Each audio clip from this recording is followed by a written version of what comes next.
a move in the right direction.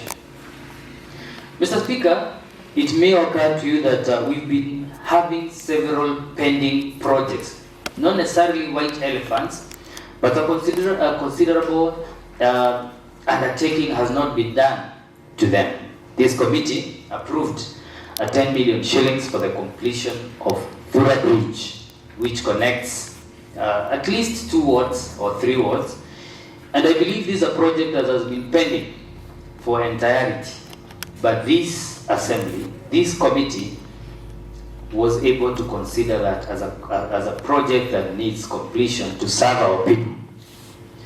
Mr. Speaker, there has been a proposed support for empowering our women of 10 million, which is more of a revolving fund for all the women in this county, different sub-counties, as a state capital as well. Mr. Speaker, the talk of town is the County Aggregation and Industrial Park, known as CAIP. These are projects initiated by both the county government and the national government, well positioned in Bere South, well positioned in Mavuria Ward. Mr. Speaker, we welcome this project 100%. It will really transform not only the economy of those wards around the project, but also the entire county. You remember, Mr. Speaker, we were able to allocate an initial 100 million in the previous supplementary budget. And this time round, Mr. Speaker, the committee also approved the 150 million as a matching fund or a counter fund of what the national government is also bringing on the table. The whole project is worth 500 million shillings, and the county government of Embu is allocating its fair share of 250 million in totality to this project, meaning that the county executive of Embu is 100% in support of that project with no reservation. Mr. Speaker, also of importance is the completion of Badea Block. This Badea Block, you know, has been a story every other day, but it has never been brought to completion. This committee approved an 19 million worth of allocation to equip and complete the Badea Block so that we can be able to have a private wing in the level 5. And we believe that this private wing will also be a revenue resource for this county as we seek to grow our revenue basket. Mr. Speaker, this committee, through the deliberations, even the submissions by honorable members who are not members of the committee, we approved an allocation of 248 million to pay the pending bills of the previous financial year related to ward development projects. 248 million.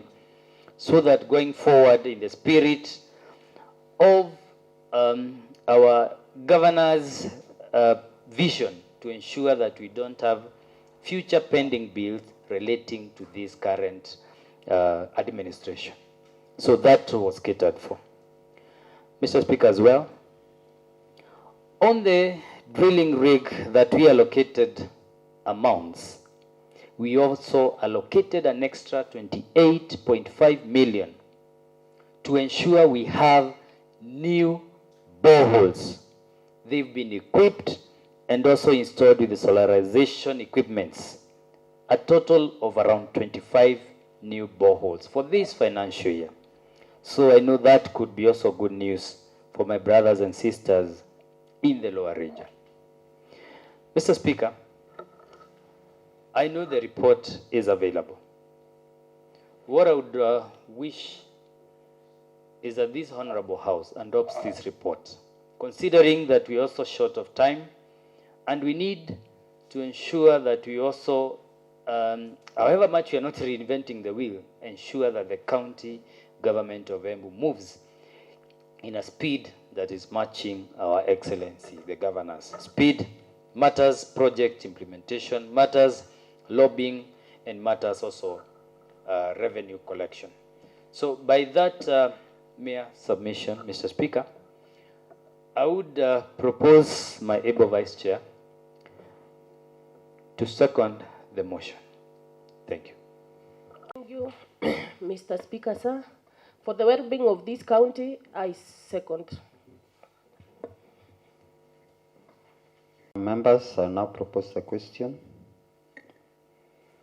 that this Assembly adopts the report of the Budget and Appropriation Committee on the Embu County Government budget estimates of revenue and expenditure for the financial year 2023-2024, tabled in this Assembly on 11th August 2023.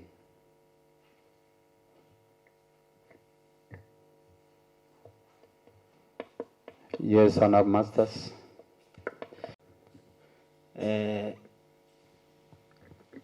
Chair, I was very keen listening at the budget estimate as read by the Chair Budget, and I will start by congratulating the Chair Budget for a job well done. Mr. Speaker, I think the budget has addressed most of the serious issues that are affecting this county. But, Mr. Speaker, I cannot lack one or two things to comment on the budget. One is the manner in which the budget, Mr. Speaker, has been conducted since from the executive to this Honorable House, Mr. Speaker, because it has caused even the budget committee and even us as the members of this Assembly, Mr. Speaker, sleepless nights, because the executive, Mr. Speaker, which was mandated with the responsibility of coming up with the proposals and report to this Honorable House, Mr. Speaker, and did done a very short job. And the same case, Mr. Speaker, applied even to the CIDP, ADP, CFSP, and now, Mr. Speaker, the budget. Mr. Speaker, I would caution the executive, Mr. Speaker, whenever one is charged with the responsibility, Mr. Speaker, to prepare documentation to present to this Honorable House, Mr. Speaker, let them take their time. Let them be serious. Let them not be loitering around the streets, moving around the cities. Then again, Mr. Speaker, bringing us some draft documents that are really giving us hectic, Mr. Speaker, and subjecting us to some sleepless nights. Mr. Speaker, I think that's a very serious issue that the executive should take into consideration, because, Mr. Speaker, we have seen some of the documents are really too costly.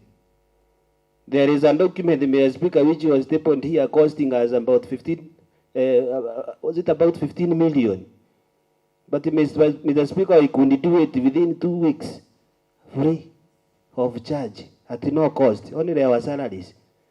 Mr. Speaker, with those delays from the executive, Mr. Speaker, they have caused us, Mr. Speaker, again to constrain and to be almost, Mr. Speaker, breach one of our standing orders that has been quoted, Mr. Speaker, in this report, standing order number 248, Mr. Speaker, which requires, Mr. Speaker, the member of the executive committee responsible for finance and the clerk of the county assembly shall not, later than that 30th April, Mr. Speaker,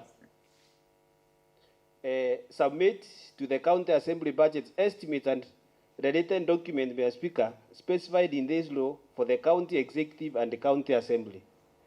Mr. Speaker, I'm reading the standing order. 248 to Mr. Speaker, the estimates and related documents submitted under paragraph 1 will be tabled in the county assembly within 3 days of submission. 3, Mr. Speaker, reads, upon being before the county assembly, the estimate shall be deemed to have been committed to each sectoral committee without question put for each such committee and deliberated upon according to the respective mandates. Mr. Speaker, I read 4. Each sectoral committee shall consider, discuss, and review the estimates of the assigned document and submit its report. Mr. Speaker, I underline the committee, the sectoral committee to consider, discuss, and review the estimates of the assigned department and submit its report and recommendation to the budget committee and appropriation committee within 21 days after being laid before the county assembly. Mr. Speaker, you can hear there is timelines and there is responsibility, Mr. Speaker, of the sectoral committees to sit, analyze, come up with a report, then it able to submit the same report to the budget committee, Mr. Speaker. Then the 5 wins, the budget and appropriation committee shall discuss and review the estimate and make recommendation to the county assembly. Mr. Speaker, with that readings, Mr. Speaker, and from far we have come with this budget, Mr. Speaker, we have not been into consistency with that standing order, Mr. Speaker. You can imagine now, Mr. Speaker, us coming up with a standing order as a guiding rule, but we've rotten it because of the constraints, Mr. Speaker, from the executive. Because again, Mr. Speaker, the budget had some timelines. So, Mr. Speaker, again, it's my plea to the chair budget to consider, Mr. Speaker, even quoting those standing orders and anything, Mr. Speaker, in the reports, let it be inconsistent and let them be adhered to. The delays from the executive, Mr. Speaker, should not make us here be making some irregularities as per our set rules, Mr. Speaker. Mr. Speaker, because I received the document yesterday at around 11 p.m., close to a.m., Mr. Speaker. I could not sleep because I did not have sufficient time, Mr. Speaker, to look into the budget. Mr. Speaker, we were taken to Mombasa by the budget committee, and I appreciate. But, Mr. Speaker, what we did there is to look at the CFSP, aligning to the budget and everything.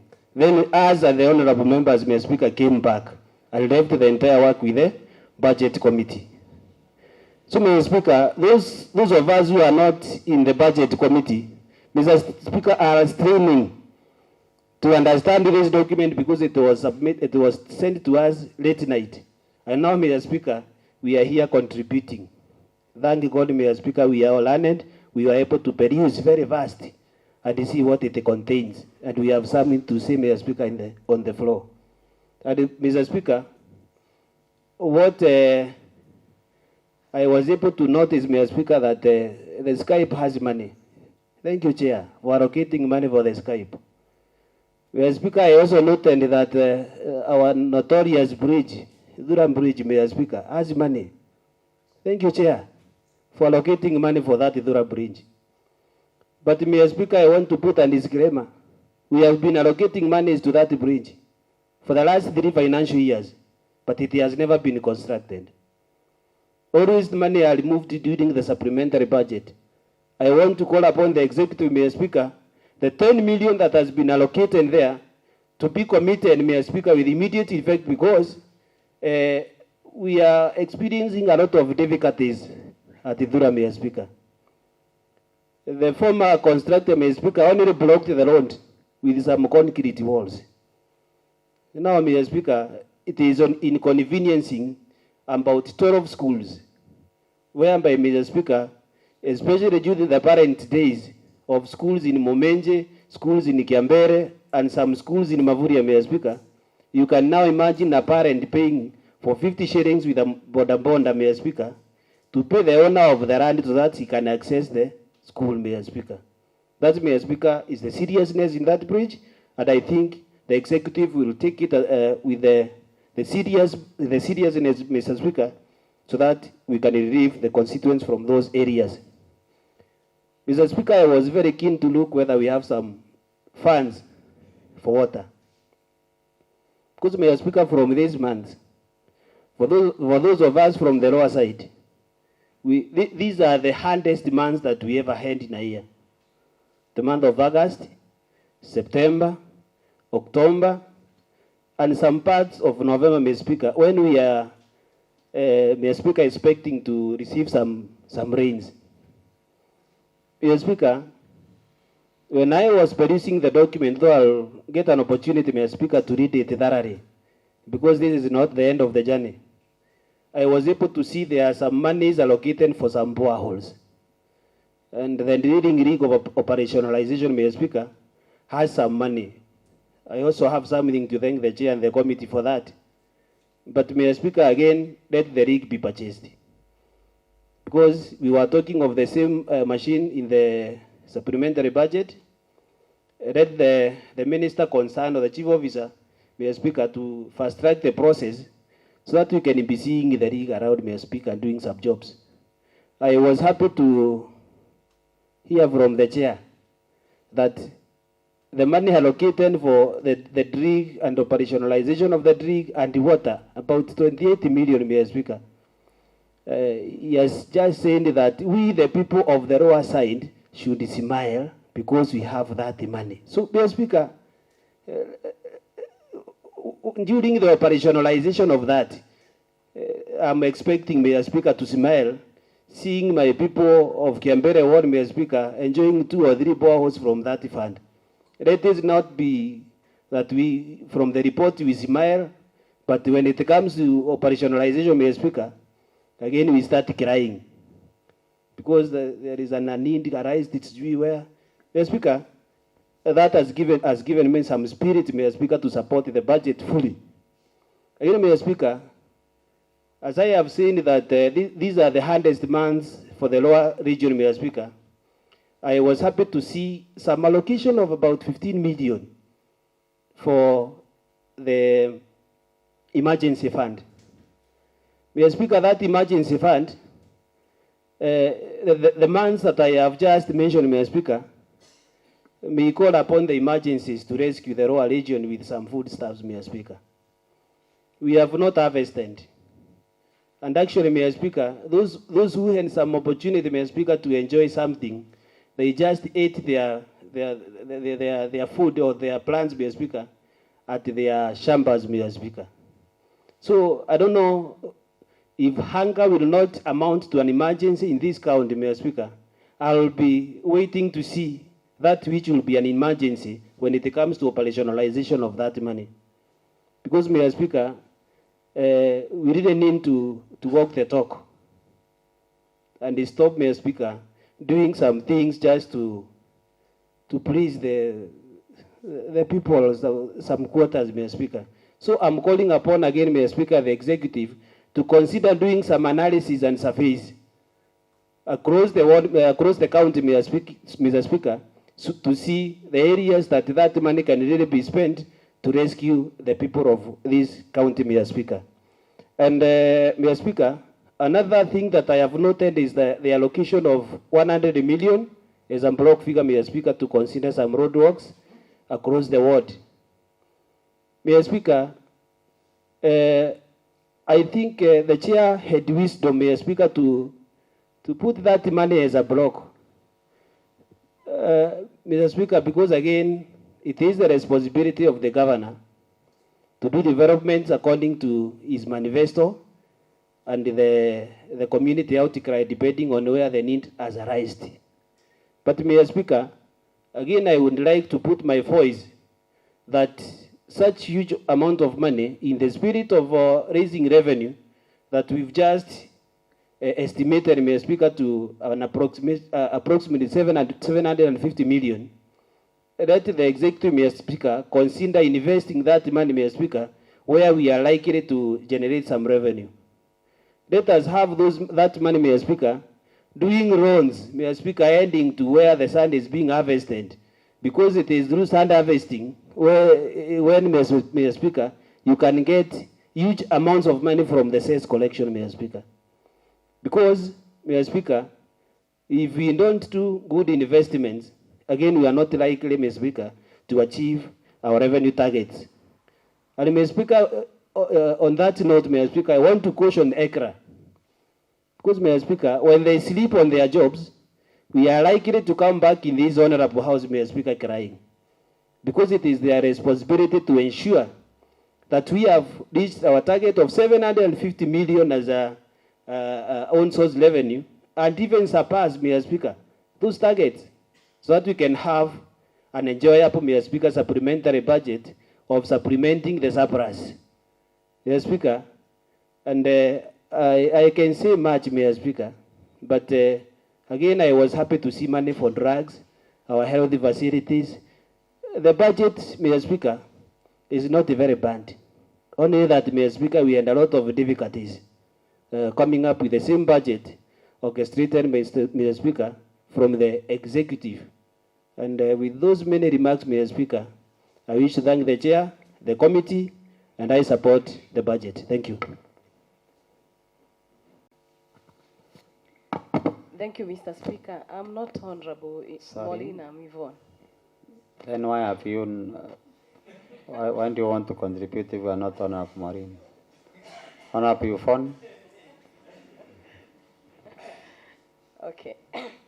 Thank you, Mr. Speaker, that we have come to this juncture, where now the committee has brought a good and well-considered budget. From a bird's eye view, I think I've gone through the budget, and I've found out that basically we have really, the House, together with the Budget Committee, have really arrived to a very good, well-thought budget. We are now, with a backlog of statutory deductions that have not been paid for quite some time, that may really make us strain in terms of appropriation. And the few funds that we have, I'm expecting in the next budget, we may not really strain a lot in allocations if we get these pending bills and statutory deductions well put.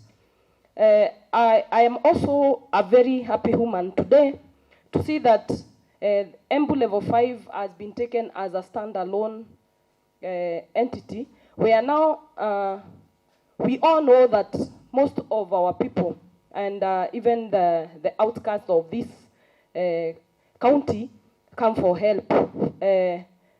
I'm very glad because I have seen funds allocated to the roads. I've seen funds allocated for really the holistic development of this county. With this, I must pass the congratulatory messages to the Budget and Allocation Committee for the good work. Thank you. There before.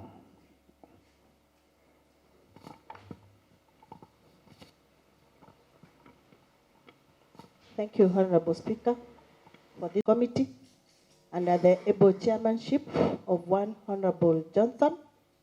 For the first time, they have given us a document. Thank you.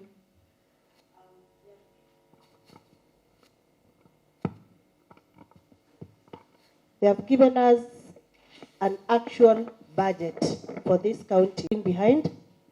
Actually, this is long overdue. And we pray to God that next, we are not going to be behind again, but we are on the standards to have county move forward. The governor of Embu County, we know the standard she set from the word go, and we know the promises. Now, it is our duty to support her agenda for the betterment of elected her and those that did not give her her vote. It is us, as a county assembly, to bring everyone on board, and bring everyone is not the agenda of one part of Embu. What am I saying? That the governor has given every part of Embu County a share, an able share of the budget. We've seen the bridge that the chair has always been talking about in the budget.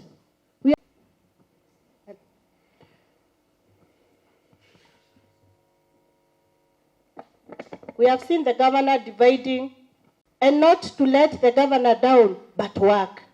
Let them work and work, because we are going to be on their feet. We shall censor those that want to bring the governor down. With that, I support and ask all of us to support the budget and we move on, because we are behind time. Thank you. Lily. Kusema kweli, nashukuru mwenyekiti na wanakamati wenu wote waliofanya hii kazi.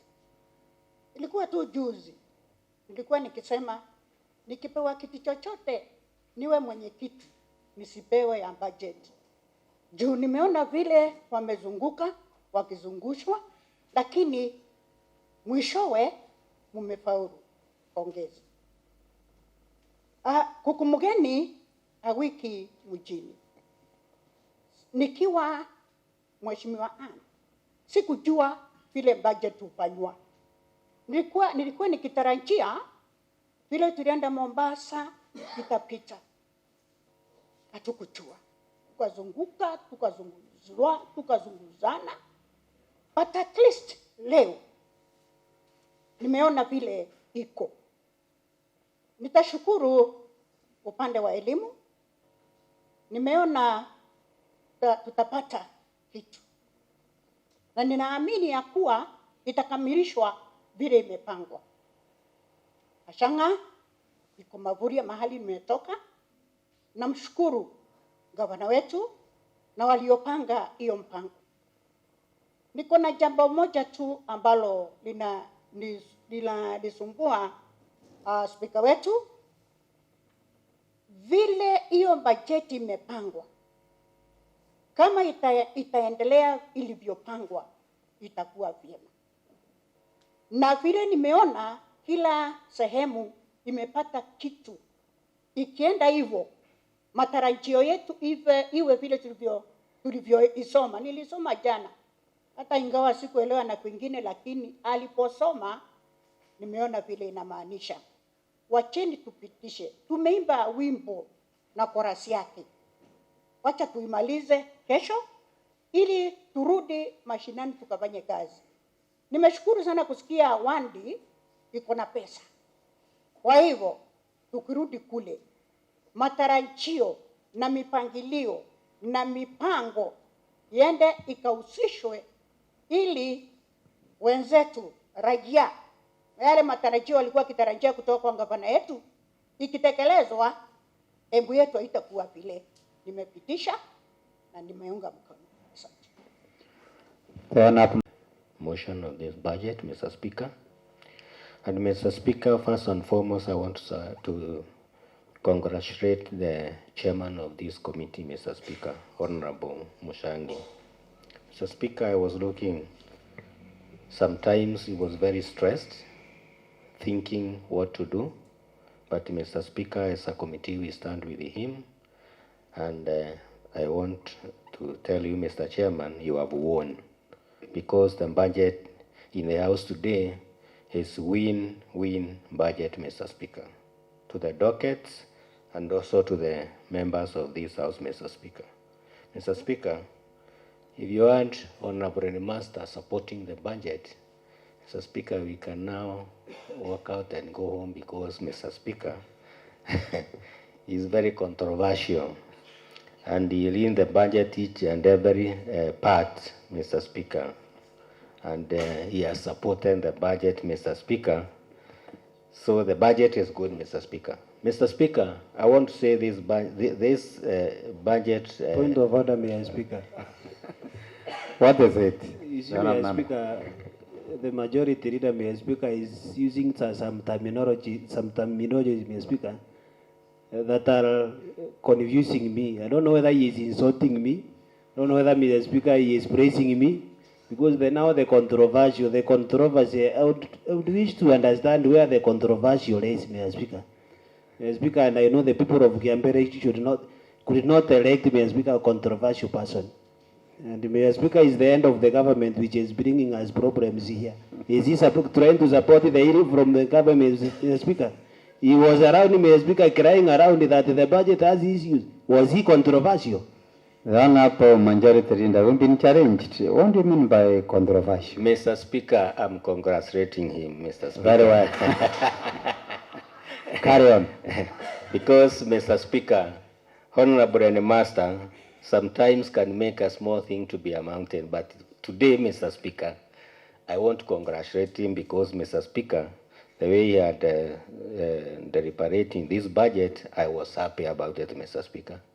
Mr. Speaker, I want also to congratulate Her Excellency the Governor because us as Committee of Budget, we just arranged the budget, but most of the proposals comes from executive, and especially the Governor gives the guideline to the finance team, Mr. Speaker. Mr. Speaker, I just want to mention one or two things. I've seen the committee, Mr. Speaker, allocated 300 million to pay statutory deduction, Mr. Speaker, which was a problem to this county, Mr. Speaker, because, Mr. Speaker, the workers of this county could not access even bank loan because, Mr. Speaker, the bank were on their necks, and, Mr. Speaker, this is something of the past now. And the workers, it is something to smile, Mr. Speaker. Mr. Speaker, if you go to docket of gender, Mr. Speaker, we also allocated 11 million for talent era, Mr. Speaker. And, Mr. Speaker, now, this is, Mr. Speaker, going to assist our youth in this county. Mr. Speaker, if we engage them in sport, they will not have time to go, Mr. Speaker, and take drugs, Mr. Speaker. Mr. Speaker, also, the committee allocated 14.5, Mr. Speaker, and this is, Mr. Speaker, is something to make Rene Master to smile. Because, Mr. Speaker, now, buying league, Mr. Speaker, we will drill more boreholes in the lower side, Mr. Speaker. And, Mr. Speaker, the area that does not a lot of boreholes is Kiambere and Mr. Speaker's warned, the current speaker, the sitting speaker warned, Mr. Speaker. So, Mr. Speaker, we are also happy, Mr. Speaker, because now the promise that the governor gave to the residents of Roa side, Mr. Speaker, it is fulfilled. But all we can ask the executive, Mr. Speaker, is to make sure this drilling machine is bought as quickly as possible, so that can start drilling water on the Roa side, Mr. Speaker. Mr. Speaker, also, I can cite completion of approved budget. We allocated, Mr. Speaker, 10 million, and Mr. Speaker, Honorable Master has echoed that construction of that bridge, it was actually a problem because it was a nightmare. People cannot cross from this side to the other one, Mr. Speaker. But now I'm happy. After completion of this bridge, I can visit Honorable sitting Speaker, and we can have a nyamachoma there. Mr. Speaker, also, in gender, Mr. Speaker, you know, if we lose our culture, then, Mr. Speaker, we are nowhere. And I can see we are allocating 10 million for women program, Mr. Speaker, which is very good, Mr. Speaker. And the chair, wherever I was, yesterday I was in a meeting of budget, Mr. Speaker, and she was very focal, saying these monies are going to assist women in this county, and we are all supporting her that we retain this money, Mr. Speaker. Mr. Speaker, also in trade, Mr. Speaker, we allocated 500 million. Remember, in the supplementary budget, we allocated some money, and this time, Mr. Speaker, we have completed. This is the first ever time, Mr. Speaker, we are going to have an aggregation park in Honorable Mbaka's ward. And, Mr. Speaker, I can assure you, Mbaka will be erected until get owned, Mr. Speaker, because now with this, Mr. Speaker, people were singing all over the Roa area, Baka must come back. Because, Mr. Speaker, the youth that are going to be employed in this aggregation park, Mr. Speaker. They don't have majority. When you are saying Baka will be erected and tree is very old, how many years are you saying? What is old? How many years? I can see Honorable Mbaka retiring in politics, Mr. Speaker. Oh, very well. Yes. So, Mr. Speaker, this is plus, and also I want to congratulate Her Excellency, because, Mr. Speaker, we are counterfunding. The national government gave us 250, also us we have gave 250, and Mr. Speaker, that is to be wise, because, Mr. Speaker, these aggregation parks are not built in all the county, Mr. Speaker, but as we are among the number one. So, echo to Her Excellency the Governor. Also, Mr. Speaker, committee did not left out as County Assembly. We allocated 40 million, Mr. Speaker, to complete this building here. And we want to say, Mr. Speaker, it is also good, because we don't want to left this assembly without using these offices, Mr. Speaker. And Mr. Speaker, it is important to complete the complex so that, Mr. Speaker, we can move to the new building when we are here, Mr. Speaker. And Mr. Speaker, so many things. I also, Mr. Speaker, cite that the completion of a new site for our market in this town, Mr. Speaker, we also allocated some fund so that the contractor can come in and start building our market, Mr. Speaker, whereby the government has given us 700 million. That's a plus, Mr. Speaker. Also, we allocated some money, Mr. Speaker, to do a drainage in the first bus park, Mr. Speaker, where, Mr. Speaker, now it's almost 75-90%, Mr. Speaker, for completion. So, Mr. Speaker, also that's a wise of chairman to allocate some fund, Mr. Speaker, and so many dockets, Mr. Speaker. Also, I want to cite that the committee allocated 248 million to pay the pending bill, because the accumulation of pending bill, Mr. Speaker, it will put this county into the problem, Mr. Speaker. So, as the governor promised that she does want the pending bill again, this, Mr. Speaker, Mr. Speaker, allocating this money, Mr. Speaker, is showing that it is true to her want. She does not want, Mr. Speaker. And, Mr. Speaker, also I want to cite on level 5, Mr. Speaker.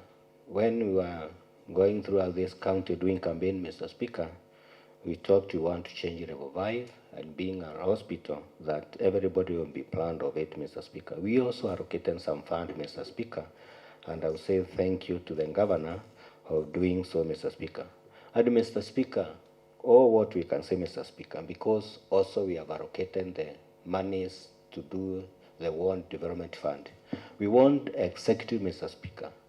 As we pass this budget, Mr. Speaker, let them start the procuring process, Mr. Speaker, so that we cannot, we get finished all project before probably February, Mr. Speaker, so that you not overlap with the other budget, Mr. Speaker.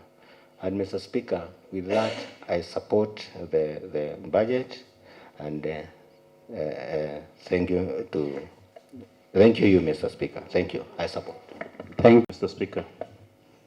Mr. Speaker, also stand to support the motion and the report of the Budget and Appropriation Committee. Mr. Speaker, it has been a long journey, and I know you are one of the members of the Budget Committee. It wasn't easy, Mr. Speaker, for the membership of the Budget Committee led by our able chair, and also the vice, and also the membership and the House at large, Mr. Speaker. Starting from a point of confusion, Mr. Speaker, and timelines, Mr. Speaker, just like my brother, Honorable Masters, brought it, we must agree that when things are done right, then the right results are expected, Mr. Speaker. But again, Mr. Speaker, this being a new government, And a new transition, Mr. Speaker, we expect some challenges when it comes to timelines. But, Mr. Speaker, that does not allow and does not give privy to the members of the executive. In terms of moving forward, Mr. Speaker, we'll be very keen. Mr. Speaker, with a budget of around 7.7 billion, Mr. Speaker. What I'm reading from this budget, Mr. Speaker, is that the High Excellency, the Governor, is keen to her promises to the people of Embu County.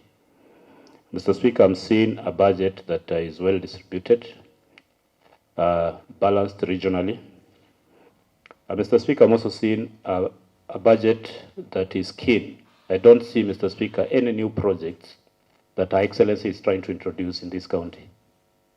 She's actually, Mr. Speaker, completing projects that were mismanaged, monies that were lost, Mr. Speaker. That's exactly what she's doing. She's trying to complete the existing projects, Mr. Speaker. And for example, Mr. Speaker, when you look at health, we did not even question, Mr. Speaker, that health projects which were domiciled in one ward, we agreed with the executive, Mr. Speaker, that these projects must be completed, Mr. Speaker, because again, public funds must be utilized in the right way.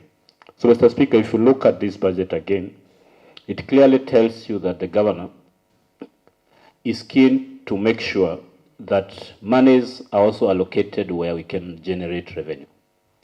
You can see clearly, Mr. Speaker, we have markets distributed all over so that we can generate more revenue. And Mr. Speaker, these are the kind of issues and these are the kind of policies, Mr. Speaker, as an assembly that we are keen to make sure that when we are talking of a budget, then we must talk of a realistic budget. Mr. Speaker, I'm happy that this House, through the Committee of Budget, Mr. Speaker, is live to the fact and was able to stick to the point that we must have a realistic budget so that whatever is put on paper, Mr. Speaker, should be able to be implemented, Mr. Speaker. And having reduced, Mr. Speaker, the budget's resource, the local resource revenue, Mr. Speaker, envelope from 950, Mr. Speaker, to 750, that automatically gives us a loss of 250, Mr. Speaker, from the previous budgets that used to be brought in this House. For that case, Mr. Speaker, is a strenuous budget. Mr. Speaker, looking at a difference of 200 million, then again, Mr. Speaker, we go ahead and pay 300 million, Mr. Speaker, on pending bills that again were criminally acquired in this county, Mr. Speaker. That means our budget, Mr. Speaker, went down to around 500 million, close to $500 million on development only, Mr. Speaker, and OM. What does that mean, Mr. Speaker? We are going to strain for this year. But, Mr. Speaker, we must remain focused. We must remain focused, and Mr. Speaker, if you look at this budget again, as we applaud our chair and the committee for the job well done, if you look at the percentages, Mr. Speaker, in terms of development, we are now at 32.64, Mr. Speaker, percent.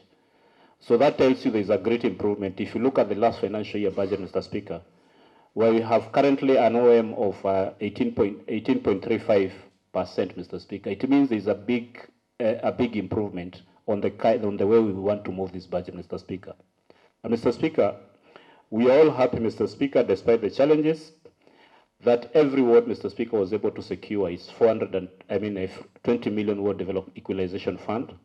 And for that reason, Mr. Speaker, despite the many challenges that we are having in this budget, at least we will be able to be seen to be doing something in our wards. Honorable Speaker, I want to bring to the attention of this House that we all are leaders and we all need to do what we ought to do, Mr. Speaker. Mr. Speaker, I just also want to allow ourselves to go into the thinking that we are the oversight authority, Mr. Speaker, whether in the government or in the opposition, Mr. Speaker. The role that we've been given, Mr. Speaker, of oversight, especially through our specific committees, Mr. Speaker, is that as we continue complaining, Mr. Speaker, the Thura Bridge, why do you continue complaining, Mr. Speaker, and you are a member of this House, Mr. Speaker?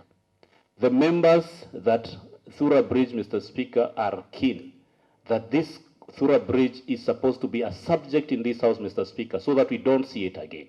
Would we want to see the Honorable Master in the next 4 weeks that is able to see after the implementation, after the uploading of these budgets, Mr. Speaker, one of the ways that we must be able to cure this, and Mr. Speaker, after this sitting, I've already raised to call a liaison committee. And one of the agendas today, Mr. Speaker, in the liaison committee, is that we must develop a quarterly system of checking the implementation of the budget in this county, Mr. Speaker, through the sectoral committees.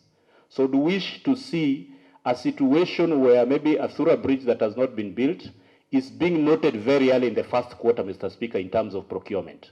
The Committee of Infrastructure and the chair and the members must be put to shame if that bridge does not start, Mr. Speaker. The same case in all other departments, so that, Mr. Speaker, we start checking ourselves before we start complaining about the executives. So that our role, Mr. Speaker, would be making sure the executive, Mr. Speakers, are able to do what they're supposed to do at the right time. Mr. Speaker, government monies are meant for public. So, Mr. Speaker, if we do our job as elected leaders, if we set aside politics, Mr. Speaker, the people of Embu County will definitely be able to get their results.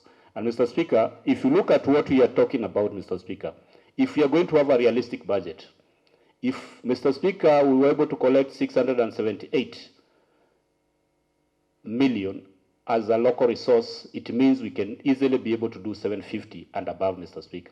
Mr. Speaker, I want to cite a very simple example as to why we should be able to support the government and raise revenue. We had a market called Kamokeva previously, Mr. Speaker, which used to collect nothing, Mr. Speaker.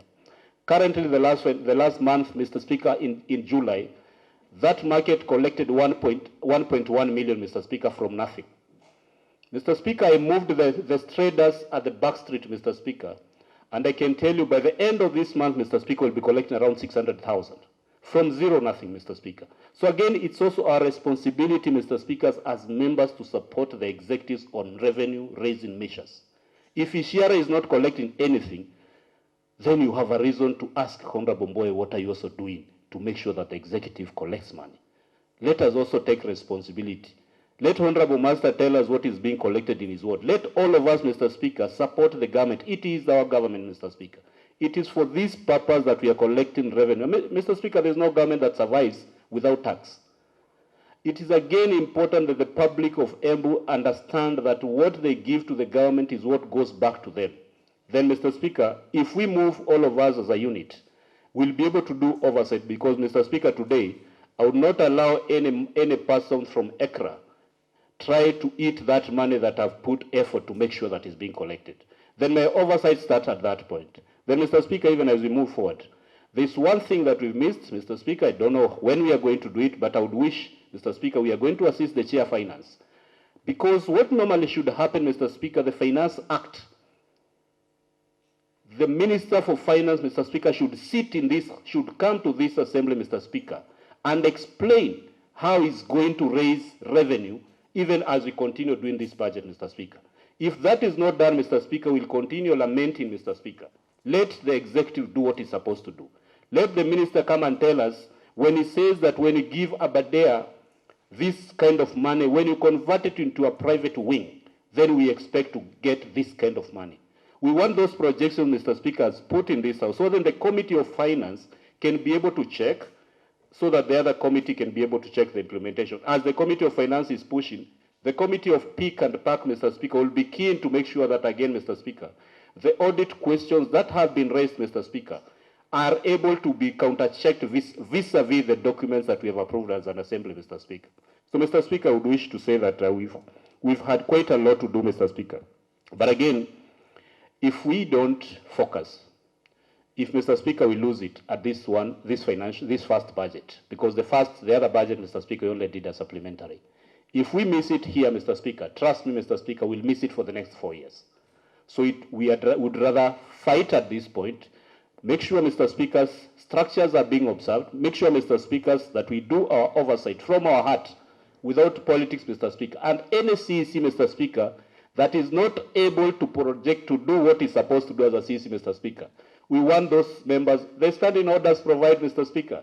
It is clear that if the CEC is not able to satisfy the committee, we want those CECs, Mr. Speaker, summoned in this house, Mr. Speaker, so that they can explain to the whole house why they are consuming 400,000, Mr. Speaker, in terms of salary, and they're not able to do what they're supposed to do. So, Mr. Speaker, I just want to say this, that as an assembly, Mr. Speaker, and as Vice and the deputy to the speakers that as a leadership, we are focused, Mr. Speaker. Oversight, Mr. Speaker, we said again, is not opposition. We are not opposing by doing oversight. We have to encourage the executive through the High Excellency, the governor, to perform. Mr. Speaker, the governor is a politician, and we are politicians. The people employed, Mr. Speaker, must be checked, and Mr. Speaker, I want to repeat this, we should not go into bed with the executive at any one point. Because that is what kills these committees, Mr. Speaker. If you are a chair, Mr. Speaker, stop holding side meetings with your CEC, Mr. Speaker. Bring that agenda that will check the CEC, and will look at you as a serious chair. So, Mr. Speaker, I just want to say that we have a budget that we need to pass, Mr. Speaker. We are, of course, one of the counties that we are completely behind schedule. If you look at what is happening in this country, Mr. Speaker, by this time, Mr. Speaker, we already told that Embu County has already received its July money, but again, we cannot be able to access, Mr. Speaker. We are all suffering, Mr. Speaker. I don't know even how these assemblies will run. We will be going into trouble, Mr. Speaker, if we don't move fast and pass this budget, Mr. Speaker. A budget is a document that should be able to make us achieve all the dreams that you put to the people, Mr. Speaker. And Mr. Speaker, because I know you also a senior member in this House and a ranking member, Mr. Speaker, and we respect you so much. Let all of us, and I wish to beg again, let us, Mr. Speaker, try to avoid small politics when it comes to budget process making. Let us remain focused. Let us do what is right, Mr. Speaker. And Mr. Speaker, if we do that, then the rig will be purchased. Mr. Speaker, Honorable Master will be taking water, Mr. Speaker.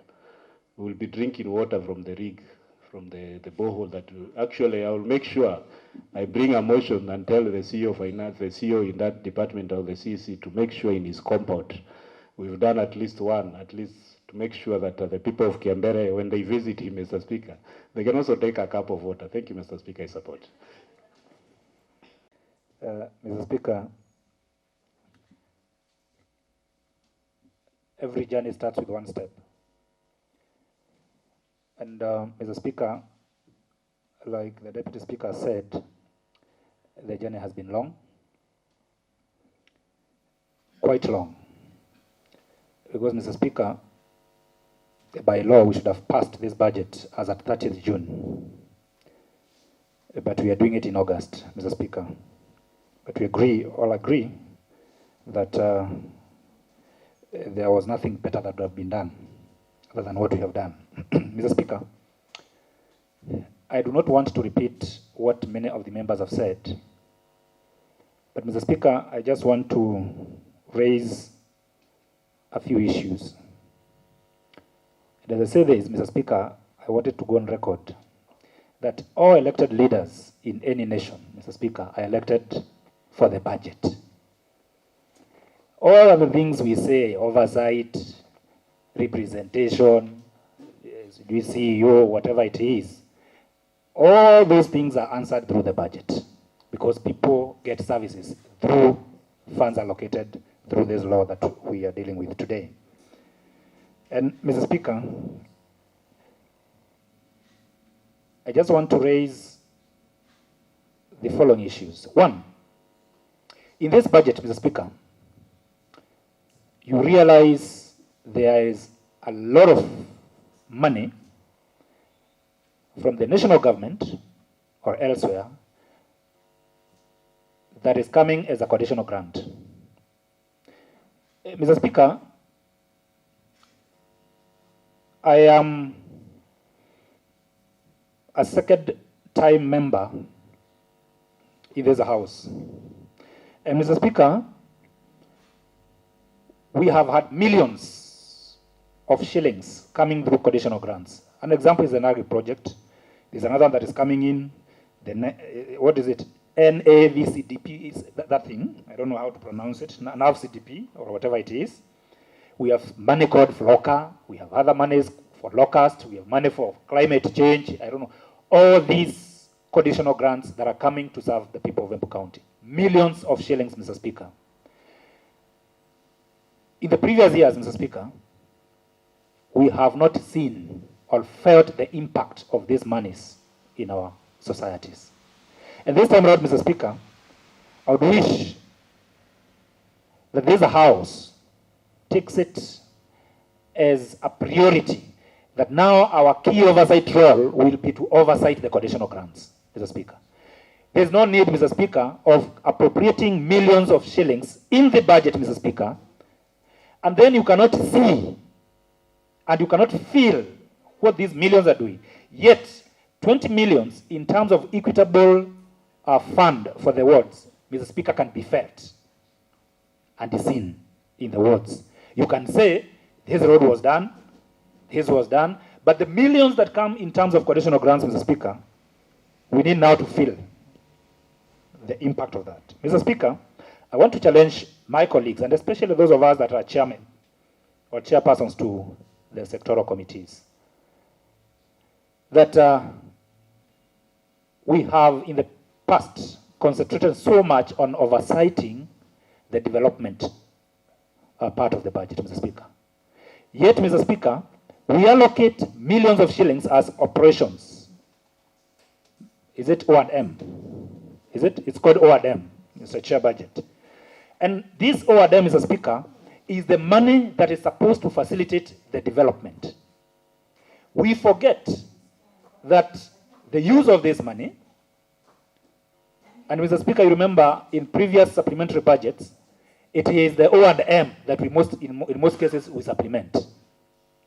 Yet, you realize that particular departments will not have absorbed a lot of development money, but their O&M is already utilized. I would challenge my colleagues, and especially those of us that are chairpersons, we now take keen interest in what is happening in the O&M. Because if we oversight the O&M, development will be done. Because O&M is supposed to support development or to facilitate the projects that are being done in the development part of the budget. Mr. Speaker,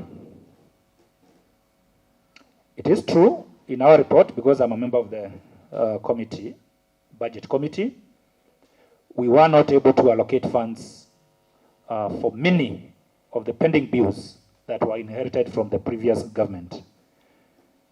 Mr. Speaker,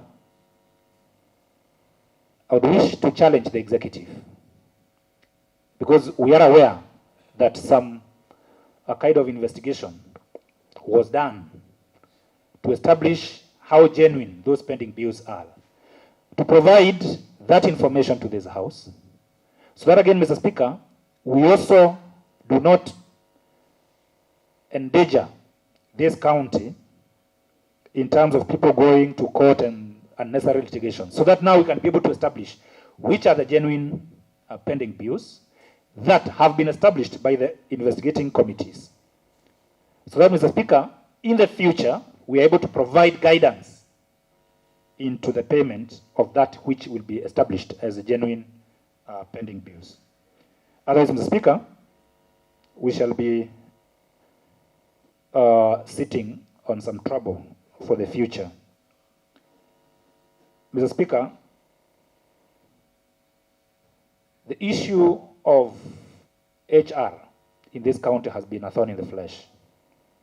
And I would wish to undertake, as the chairman, Committee on Administration, and ask my members that now we should also be of use to this House and this county as a committee, and now move and check into the HR issues, and especially do even a head count of all the members of staff in this county. So that again, Mr. Speaker, we establish who is working where, who is doing what where, so that we don't end up paying ghost workers, Mr. Speaker, at the expense, Mr. Speaker, of development and the service of the people of Embu County. On that line, Mr. Speaker, we are ready as a committee to assist the governor and his team to establish, even as we establish the pending bills, let us also establish who is working where and doing what and for what purpose. We could be paying, Mr. Speaker, people that are not in existence in this county. Somebody, Mr. Speaker, has confessed at some point, resigned in 2015, Mr. Speaker, and her name appeared on the payroll until 2019, and the money was not going to her account. So we need to establish, Mr. Speaker, what are these things that have been happening in our HR department, and who is responsible for what. And at that point, Mr. Speaker, when our reports come out, we will then ask the governor to act according to the law. So that again, Mr. Speaker, we end these vices that have been happening in this county. And because, Mr. Speaker, as you know, I am a man of few words. I am known to be a man of few words. I would wish to congratulate our chairman for taking us through this process, and ask that then immediately, Mr. Speaker, we are done with this process. Then the executive should immediately start the procurement plan, start every other bit of procurement of this project, so that we do not again wait to do projects in June next year when we are doing the next budget. We start as early as possible. Thank you, Mr. Speaker. I support. Thank you, Mr. Speaker.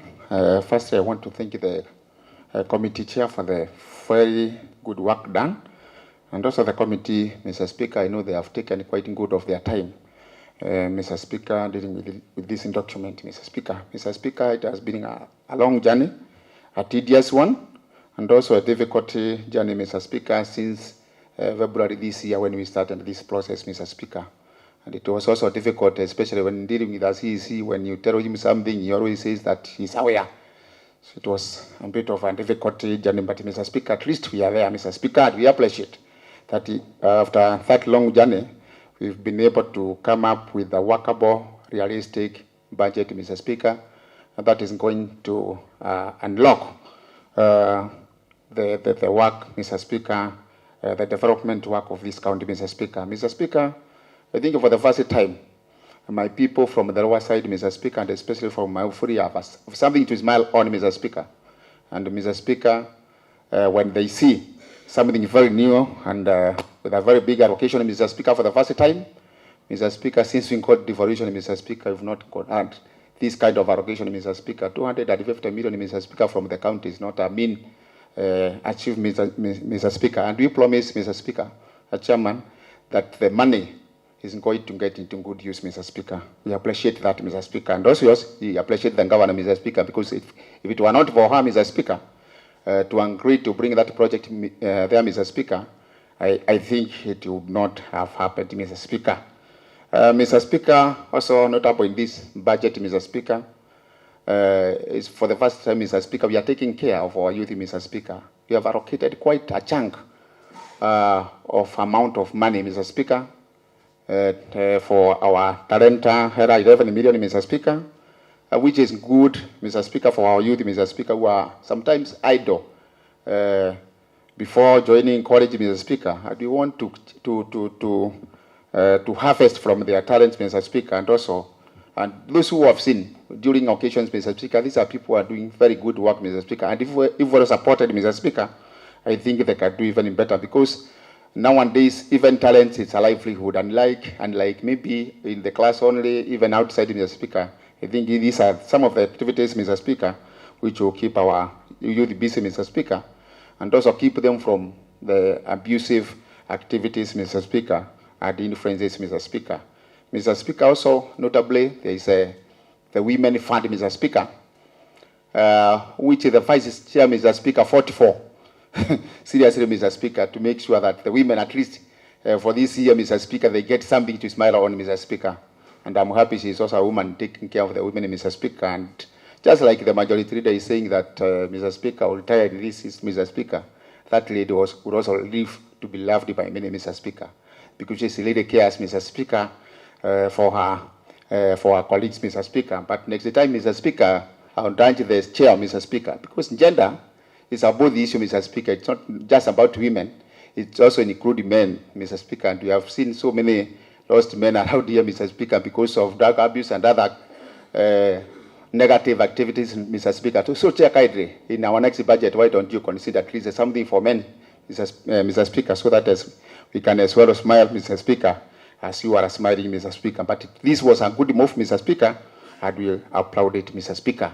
Mr. Speaker, the purchase of drilling rig, Mr. Speaker. The honorable minority. Yes, sir. You are a member of the budget. Yes. Why didn't you propose something over the man? I proposed, Mr. Speaker, but the chair pended that issue until next time, Mr. Speaker. Oh, very well. I was yes, Mr. Speaker. So, Mr. Speaker, also notable, Mr. Speaker, is the purchase of the drilling rig, Mr. Speaker. And I'm happy that the Deputy Speaker and most of the members, majority leaders and others, Mr. Speaker, acknowledge that this is a machine that is going to be a blessing to the lower side, Mr. Speaker. So when it comes, Mr. Speaker, in order to sit here fighting, Mr. Speaker, saying that it will go elsewhere, Mr. Speaker, because as they are putting it, Mr. Speaker, it is our rig, Mr. Speaker, and we want to see it working, Mr. Speaker. And on top of it, Mr. Speaker, we've enhanced with quite an amount, Mr. Speaker, so that as we drill, we are also able to equip those boreholes, Mr. Speaker. Mr. Speaker, for those who have been there and those who are here for the second time, Mr. Speaker, you have noted that the boreholes, Mr. Speaker, is the way to go nowadays, Mr. Speaker, because depending on these water companies, Mr. Speaker, is quite something that is difficult, Mr. Speaker. But with the groundwater, Mr. Speaker, we can easily serve our people, Mr. Speaker, and maybe get rid of these big problems, Mr. Speaker, affecting our people because of lack of water, Mr. Speaker.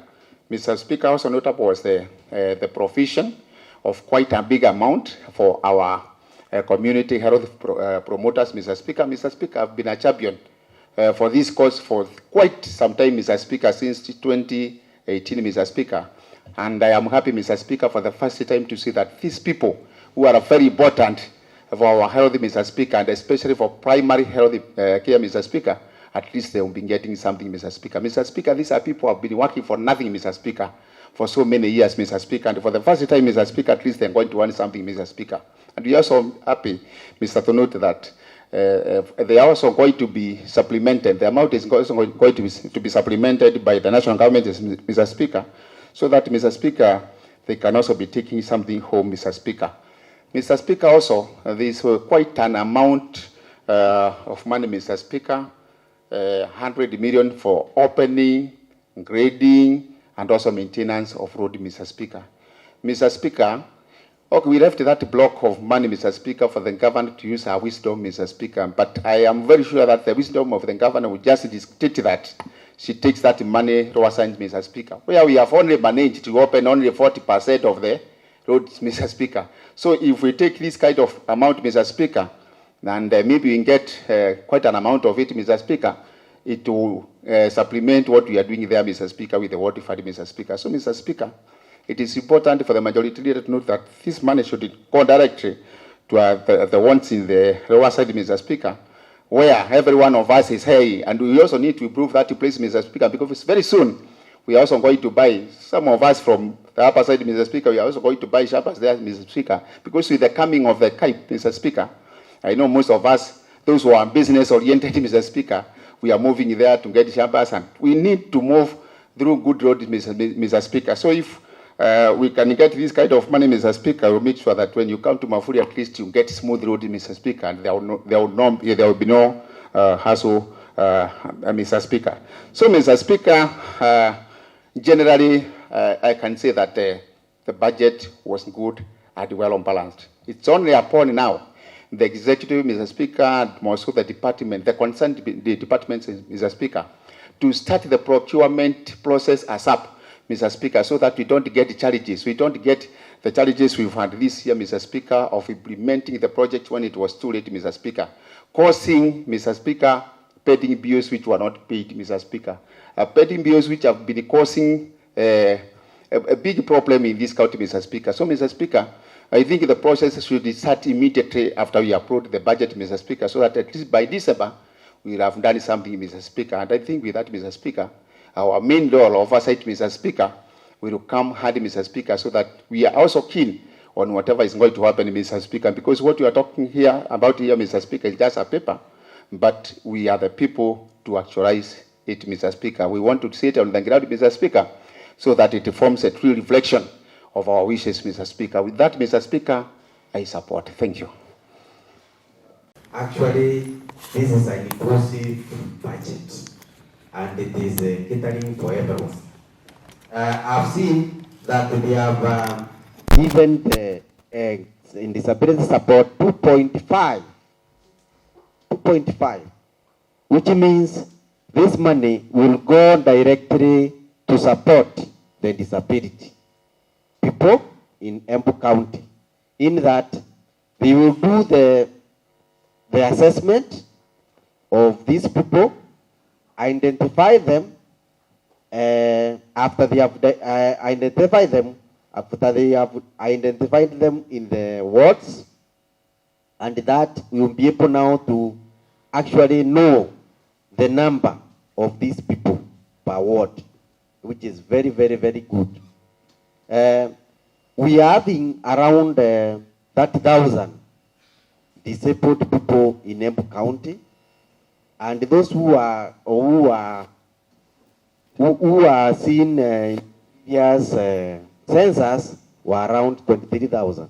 So we want to have the actual number of these people of Embu County, so that as the Embu County gives them resources or defines the resources, this group of people will be able to be known how much actually they would be given as we proceed. And this one is very good because these special people have been remembered, and we will be happy to have them be given the devices that they deserve to help them with their daily lives. So we would say that this budget is very good, and I support. Terry. Thank you, Mr. Speaker. I raise to support this document, the budget for Polytechnic or Vocational Training Centers, and I call upon the youth of this county to go and do some skills so that they can be able to help themselves, Mr. Speaker. In my ward, I've been able to put some money to start a hairdressing course and a plumbing course. So I call upon the youth of Kenny North to join the Gary Polytechnic so that they can be able to do some skills, so that they can be able to have a better future. Mr. Speaker, I've seen our governor have been able to cater for the women revolving fund, which will help our women in their community. So I call upon all the women in Embu County to make the use of that 10 million, because when we empower women, we empower the community. Mr. Speaker, I've been able to see in the budget, we have some loans which will be able to be mallam and some will be graded. I call upon the executive to implement this budget within 3 months or 5 months. Last time we passed a supplementary budget, we stayed for almost 8 months without the implementation. Mr. Speaker, I support. Chair Agriculture. Motion. First of all, to congratulate the BAC committee for this report. It has been long and very tedious. Actually, we have been waiting for this budget eagerly, and wish to support what they have done. This report actually it's a nice one, and we are actually very happy to see that even the governor herself is supporting a project from the Rua side. It is not an easy decision to put up a project worth 250 million in one ward. The people of the Rua side should actually support the governor 100%, so that this project will be of use, will be of... Point of order, Mr. Speaker. What is it, Honorable Mansas? You see, Mr. Speaker, this issue of Skype, Mr. Speaker, it has become another thing, Mr. Speaker, in this honorable house. You see, when it becomes a subject tied to the governor, and we very well know, Mr. Speaker, it's a national government initiative, only that we are supposed to counterfund. Because again, I could hear the Honorable Mbaka again saying, talking of 250 million project, and it is a project that Mr. Speaker is likely to be funded with approximately 500 million, Mr. Speaker. So Order. when Honorable on the floor, Mr. Speaker, stand Order, and Honorable says Masters. that Honorable Masters. In your contribution, Honorable Masters, you're saying that the 250 million being contributed by the county is not a main achievement. You're saying that. And you don't want another person now to drum up support for the city. Mr. Speaker, the issue is that it is the people of Roa side who should celebrate, whereas it should be the people of Embu County. It is a project for all of us, Mr. Speaker. It is not for the Roa region. I think it means the same one that is using different ones. Continue. Thank you, Mr. Speaker, for protecting the honorable member of Ngenda on this issue. It is good, and I think this is one of the reasons that was making the honorable majority leader say that the honorable member for Kiambere is kind of controversial. And even this house can witness that. Now again, Mr. Speaker. And I think again, Mr. Speaker, no. I was responding to his point of order, Mr. Speaker, and kindly protect me from him. Honorable Masters, freeze. There's nothing bad saying there. Just continue. Thank you. You see, when first timer makes a mistake, Honorable Masters, you should not be that ruthless towards a member like me, who is the first timer in this house. I stand guided. Thank you. I was saying before I was rudely interrupted. You are protected, Mr. Chairman, Agriculture. I was saying, Mr. Speaker, sir, this budget has actually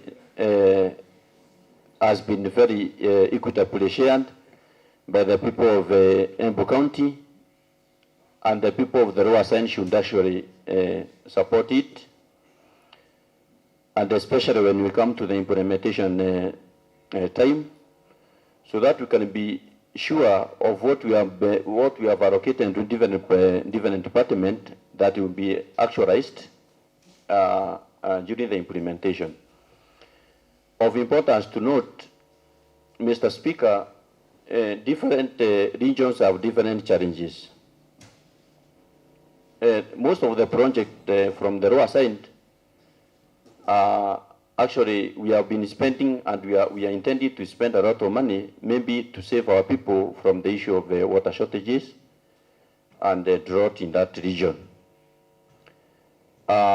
When you, if you do some research, and Mr. Speaker, this is worth noting, from the upper side, where I represent my people, after the short rain, in the month of April and May, just immediately after the short rains, we received the long rains from the month of June all through to now.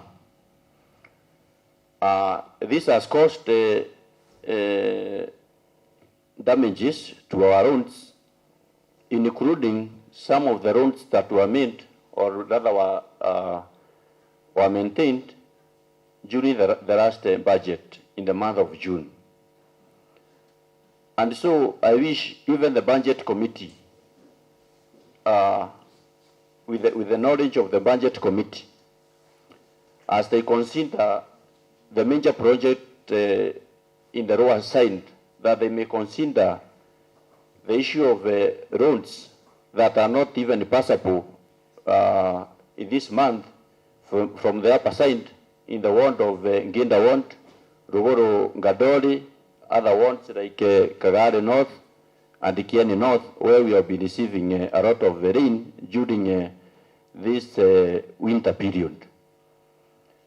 Mr. Speaker, I also wish to note that a point that was also mentioned by the honorable member for Makema concerning the donor fundings in our Embu County government project. And most of the projects which are under my department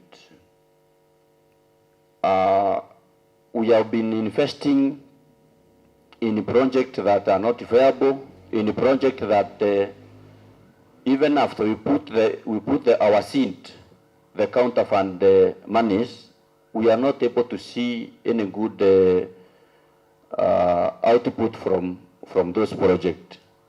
I wish also, Mr. Speaker, that the executive to note that things will not be the same again as we proceed in this subsequent in this budget and the subsequent budgets, because we need to see what they have been doing and the impact that the money is bringing to our people in Embu County in those projects. I wish also to note that those projects, and it is a matter that we have taken up in my Committee of Agriculture, we will not be allowing that money to be directed to maybe a specific project every year now and then, without also considering other projects in our wants, other projects in different areas of our county. Mr. Speaker, it is also well noting, like now in my area, we have a project called Mburugo Cooperative. Mr. Speaker, and also wish to request the BSC committee and invite the PIC and the PSC committees in this project, so that we can also be able to scrutinize on what they have been doing, how they have been using the money from the counter fund, the donor fundings in their projects. Mr. Speaker, so that they can also assist us. The committee that I have mentioned, the PIC and PSC, maybe I stand guided on that because I don't know which committee is supposed to also assist us in that, so that we can be able to oversight in implementation of these funds.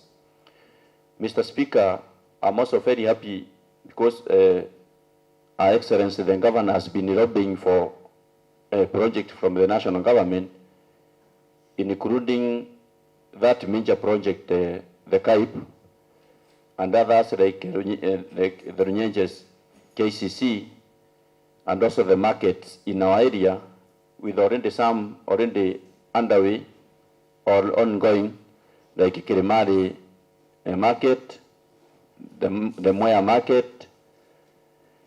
We are also very happy. We have also received some progress report on other markets. One of the markets, which is in my area, Mbuvori market, and I know we shall also be receiving more. Mr. Speaker, this project will actually be able to assist us even as we make our budget from our county. Now that the project comes to our area, and I know it will actually assist us, because other monies, the money that was to be used to construct the market will be reallocated to other areas. So, Mr. Speaker, I also request, I know security, as we even do our business, as we wish to carry on our business, security is paramount.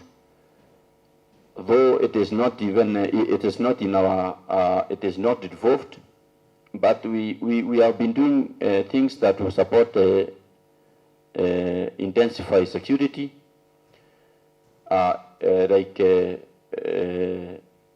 although we do it under the trend, the issue of writing in our markets, it will also assist in security. We request the BSC, as in the subsequent budget, as they allocate money, let them consider the security rights and the sport rights that will be made under the department, so that also the county government will also be seen doing something concerning trade as well as security.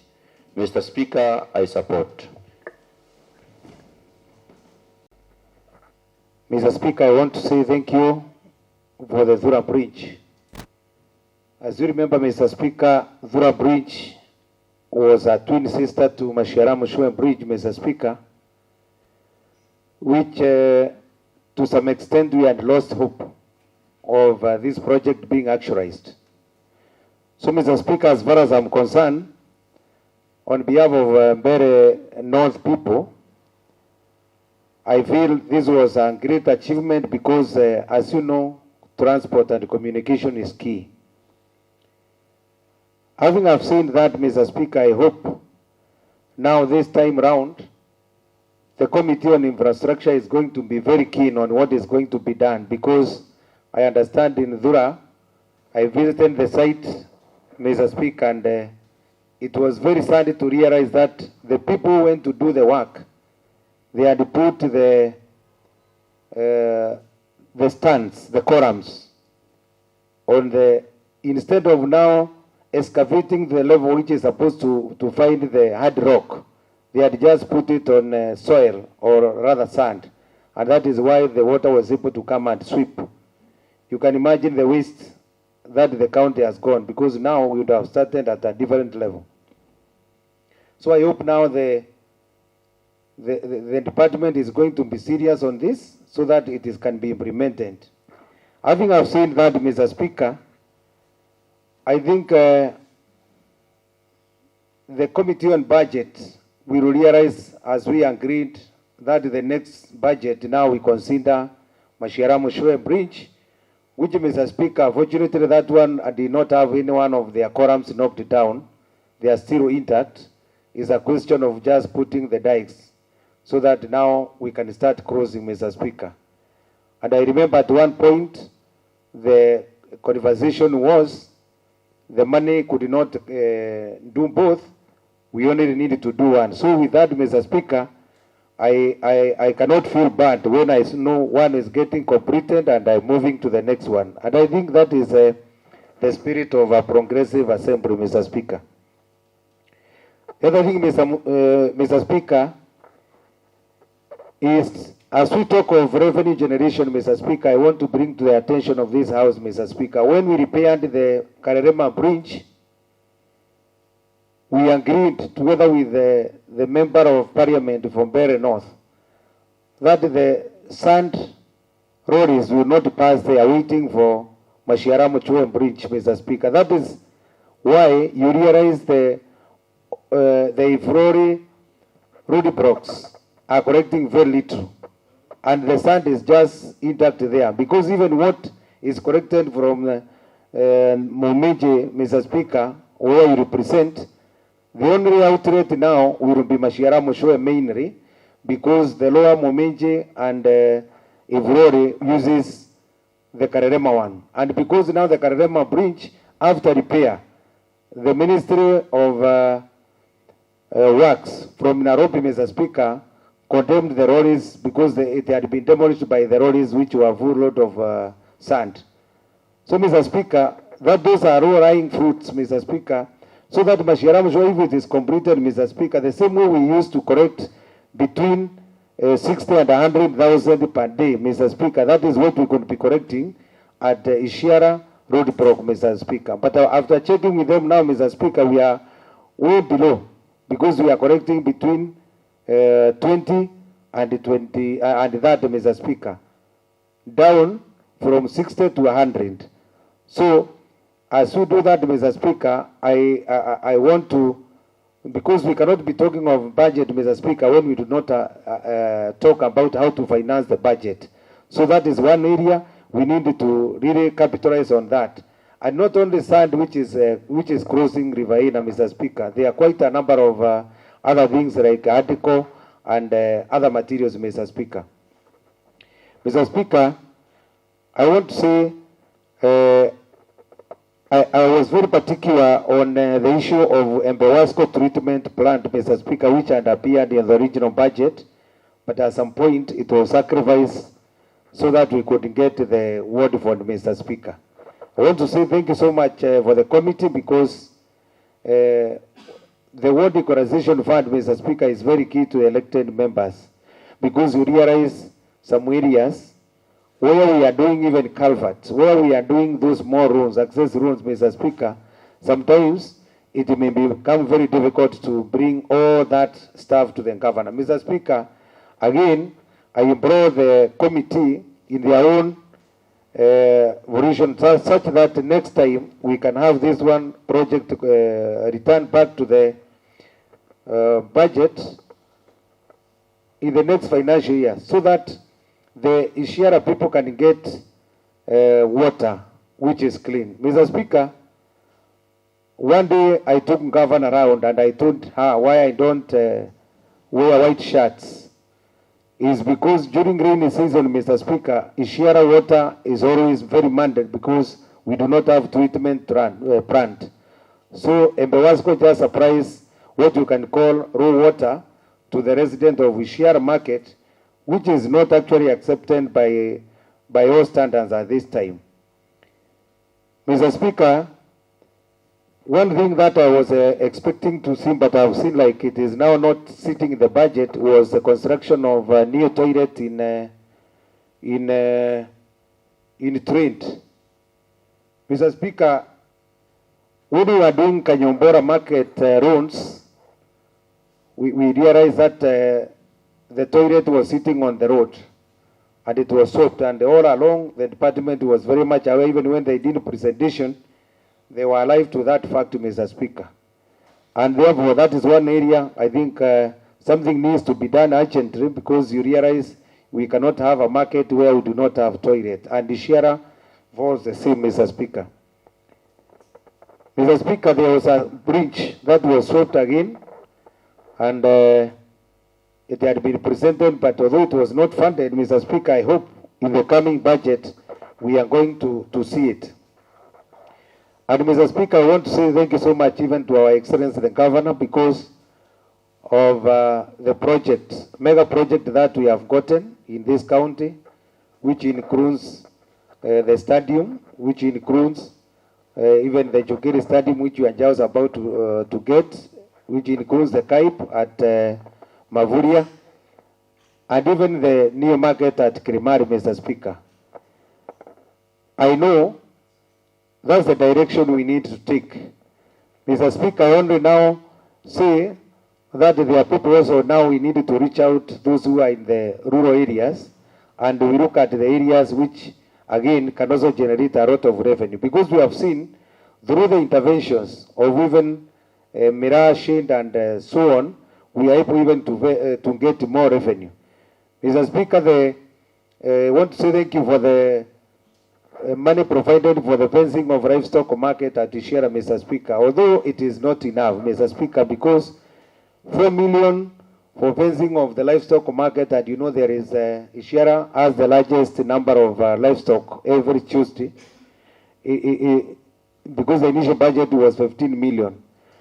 But we say, as the chairman and saying that that's just a seed capital, maybe during the supplementary we could have more, so that we can have them put in a place which is controlled. Right now, Ishiara market is collecting half of what we are collecting when we are county council, because the livestock is just being sold outside there. There is no control. Other buyers are buying from the road before even the livestock can get to the market. Others do not even dare to pay, because even if you tell them to go, where are you telling them to go? To congregate where? Because our marketplace should be have a control. So that is an area again we need to put our effort to see that it is done, Mr. Speaker.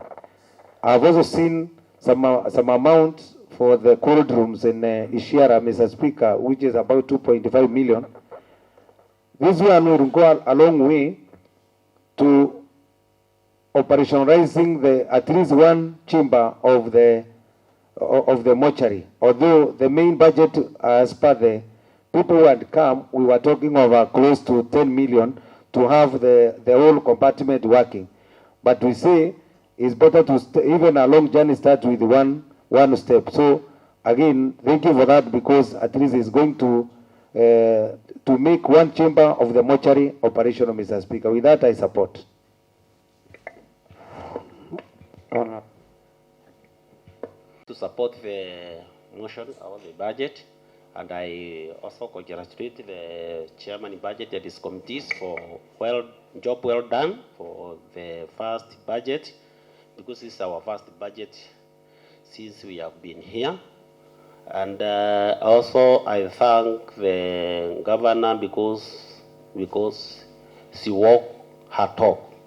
Because the first time she was here, he assured that he will be doing work in all 20 counties once, and he has made it with this budget. I congratulate her very much, because some members have fear, whereby they have suspected whether the governor will take money to upper side or to the lower side.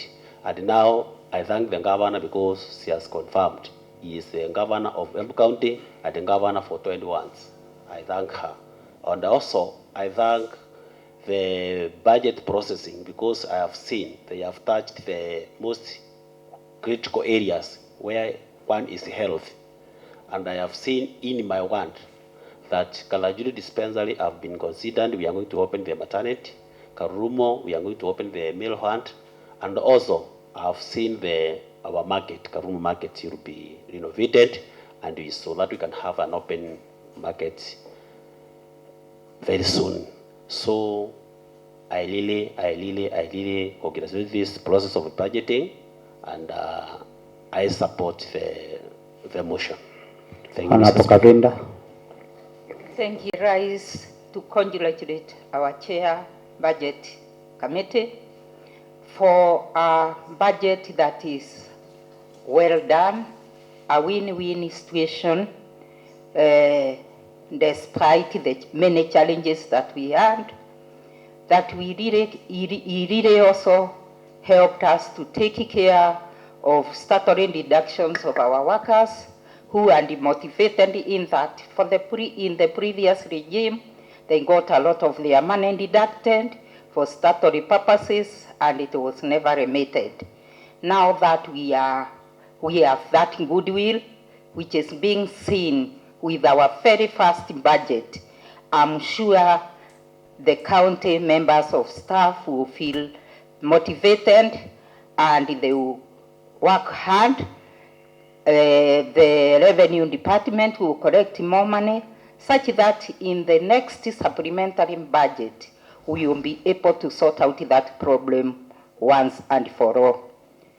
I also want to appreciate, as a Mother Honorable Speaker and a Chair of Youth, Gender and Sports in this county, the effort that has been put to make sure we balance the gender department by making sure we take care of the youth.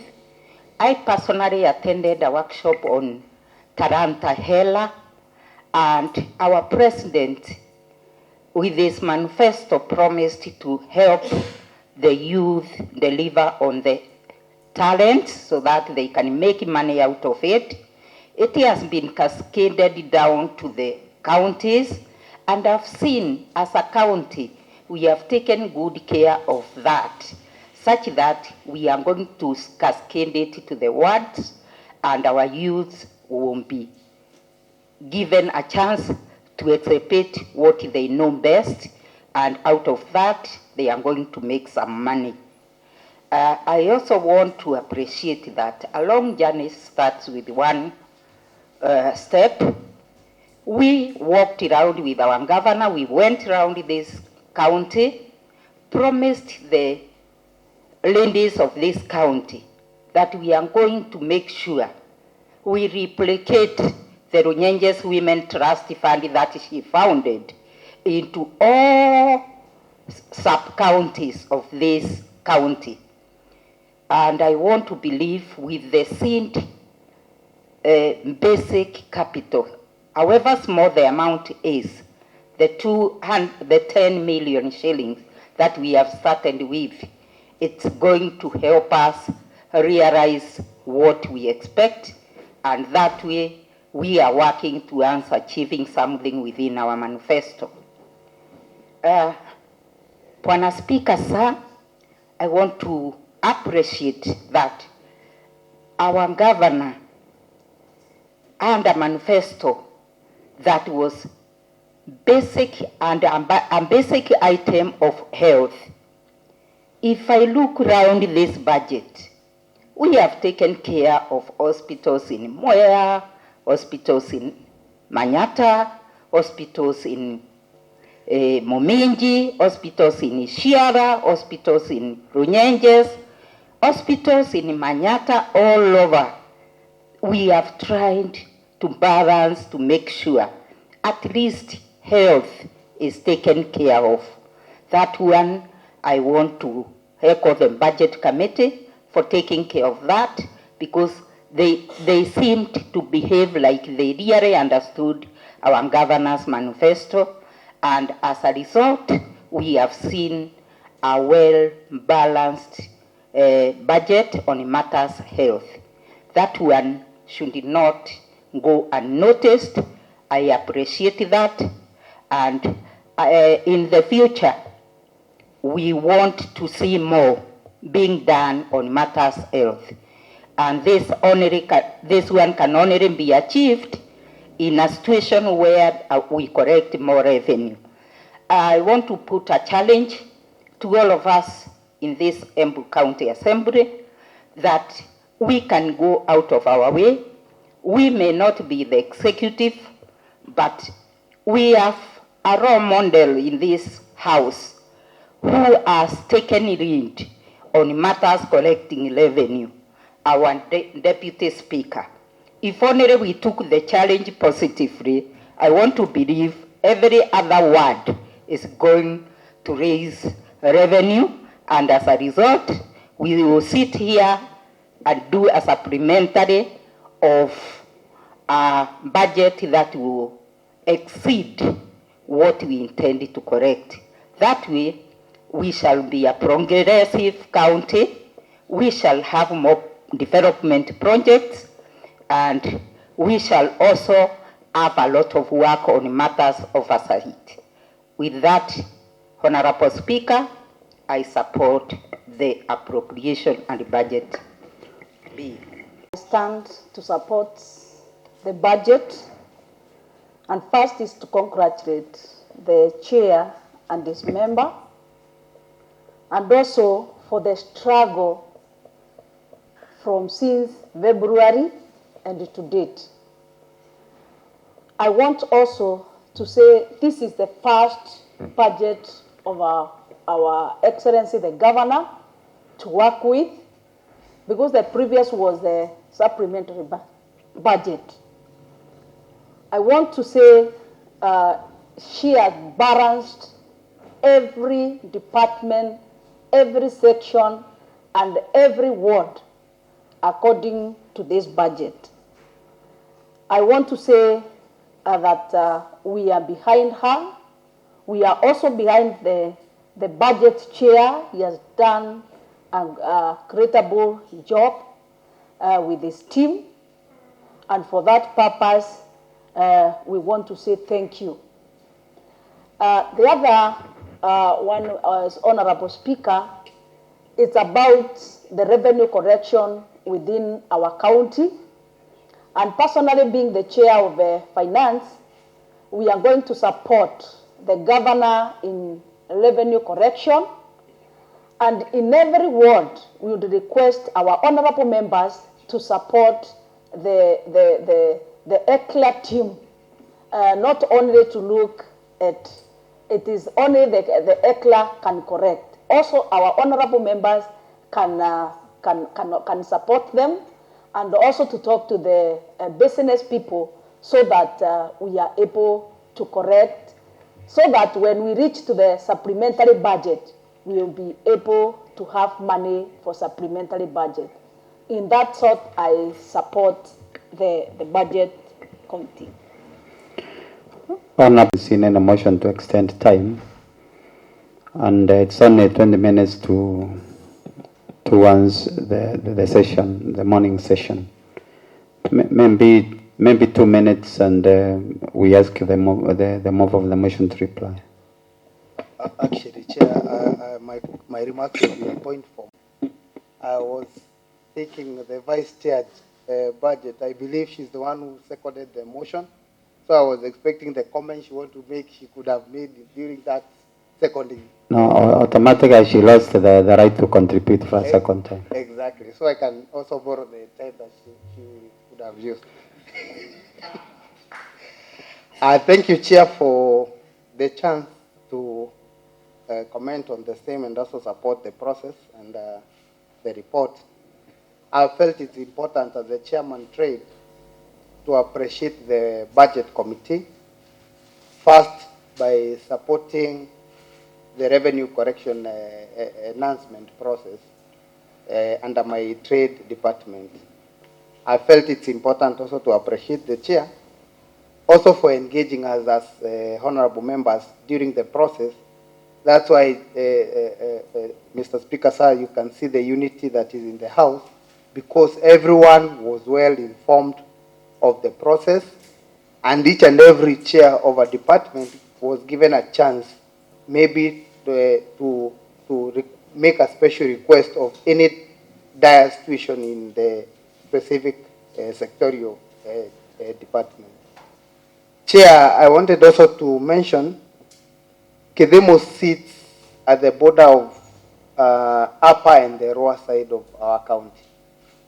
And I would urge, maybe as we think around also about the rigs and all that, let's consider those people who can never be termed to be up or lower. Because the same challenge maybe probably in our faces is the same challenge Kedemo is facing underwater. On the same note, Chair, maybe these are hands up. Now that we have a provision for the CAIP, it's high time now the county and also the executive to start thinking around how we'll be feeding raw materials for our CAIP.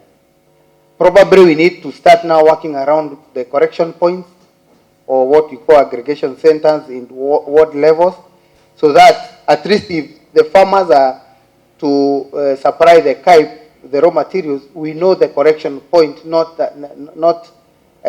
to advise all our farmers to deliver to the CAIP. There might be maybe probably a confusion on that side, and I think it's strategical for the executive to start thinking around the correction points for the supplies for the CAIP. On the same note, it's the high time now, probably the government start thinking around how to link our respective wards. For example, from Kagari to Kedemo, from Kedemo to Betty North, going down to where we have the CAIP. We need to start looking where we need shortcut routes, maybe for provisions of bridges, and maybe for upgrading of the roads to enhance supplies in the for the CAIP raw materials. On the same note, I want to echo the words from Honorable Kavinda and our Chair of Finance. It is high time we as the elected or honorable members of this House, we start educating our people the importance of paying taxes. It is through revenue correction that we are able to make such a good budget, balancing all sides of the county, and also to avoid to have limited resources to plan for the same. I wish to appreciate our Deputy Speaker. He has shown us the way, and now what we need is just to follow what he's doing with his ward by educating his people the importance of paying these revenue or taxes. Also, Chair, it is historical to me. When I came to this House, first I made the supplementary budget, and now I've been through a process of a full budget making. I really appreciate the process and also appreciate our Chairman Budget for giving us a chance to join them wherever they were as they go through the process, because we've learned a lot. Today I'm the Chairman Trade, probably another day I'll be the Chairman Budget, and I'll be able to perform well out of the experience. I say thank you to Chair and also his committee for being supportive to our members. And with those few remarks, Mr. Speaker, sir, thank you very much for giving me a chance to make my remarks. Thank you.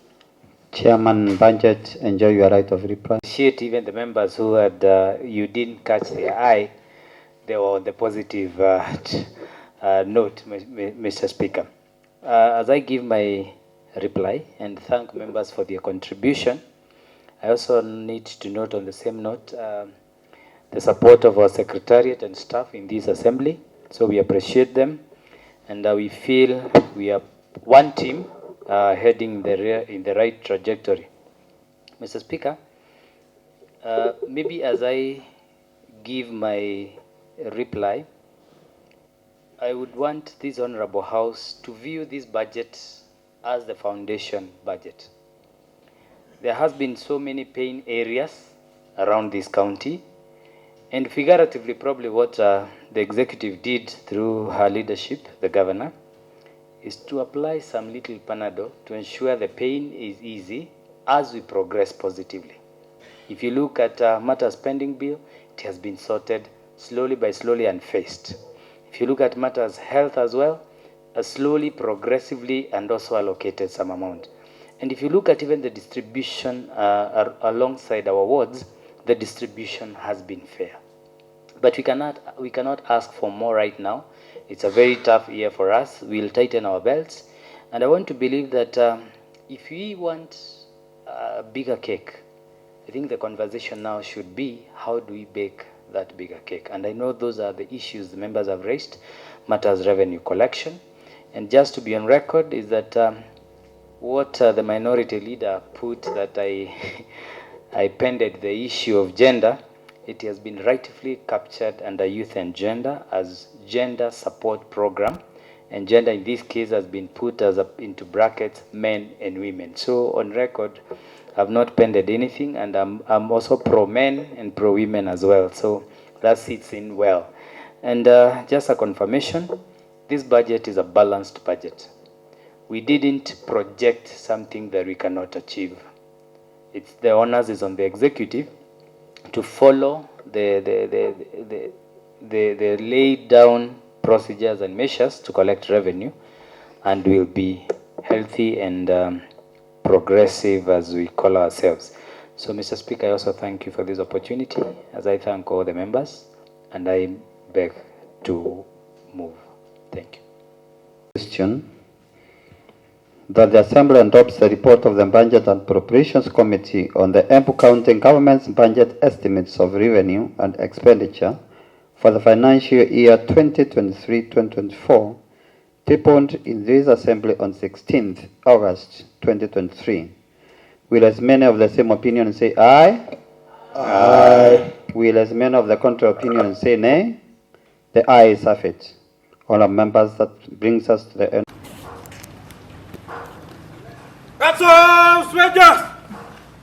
Mr. Speaker. Even though tumechelewa kufanya hii budget, mwishowe tumemanage kumalizia. Sasa imebaki process kidogo ndiposa iweze kuwa sheria. Na ningesema ni budget ambayo ni ngumu kwetu kwa sababu ya yale mandeni ambayo yaliweza kuwa inherited kutoka kwa the previous government. Kwa sababu kuna statutory deductions ambazo za wafanyikazi ambazo hazikuwa zinalipwa. Kuna madeni pending bills ambazo zilibaki, ambazo hata hatukuweza kuziweka kwa budget kwa sababu kuna report tunangoja. Kwa hivyo ni budget ambayo imekuwa ngumu, lakini governor na timu yake na bunge tumeweza kujadiliana na tukaweza kutafuta budget ambayo kidogo ni balanced.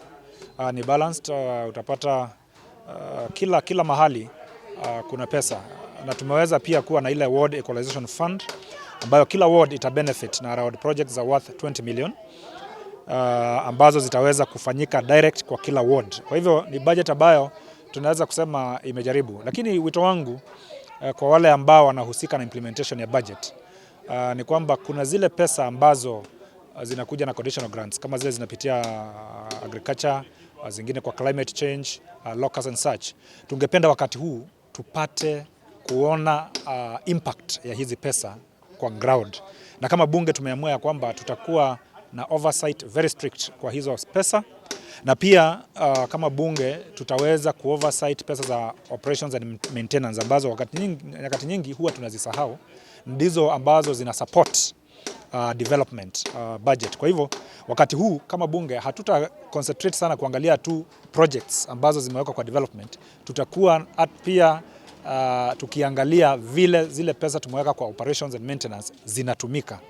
Na zaidi ya hapo kumekuwa na tashwishi mambo mengi Embu County kuhusu wafanyikazi wetu.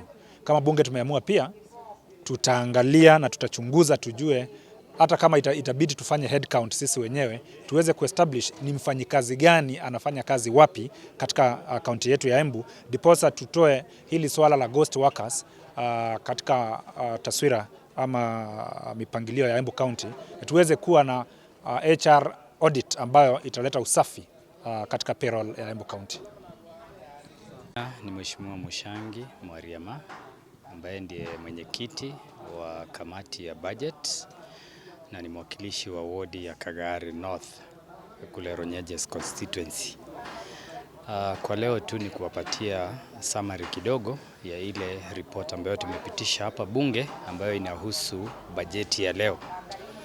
Bajeti yetu ya mwaka huu ya county ni bilioni 7 na milioni 700.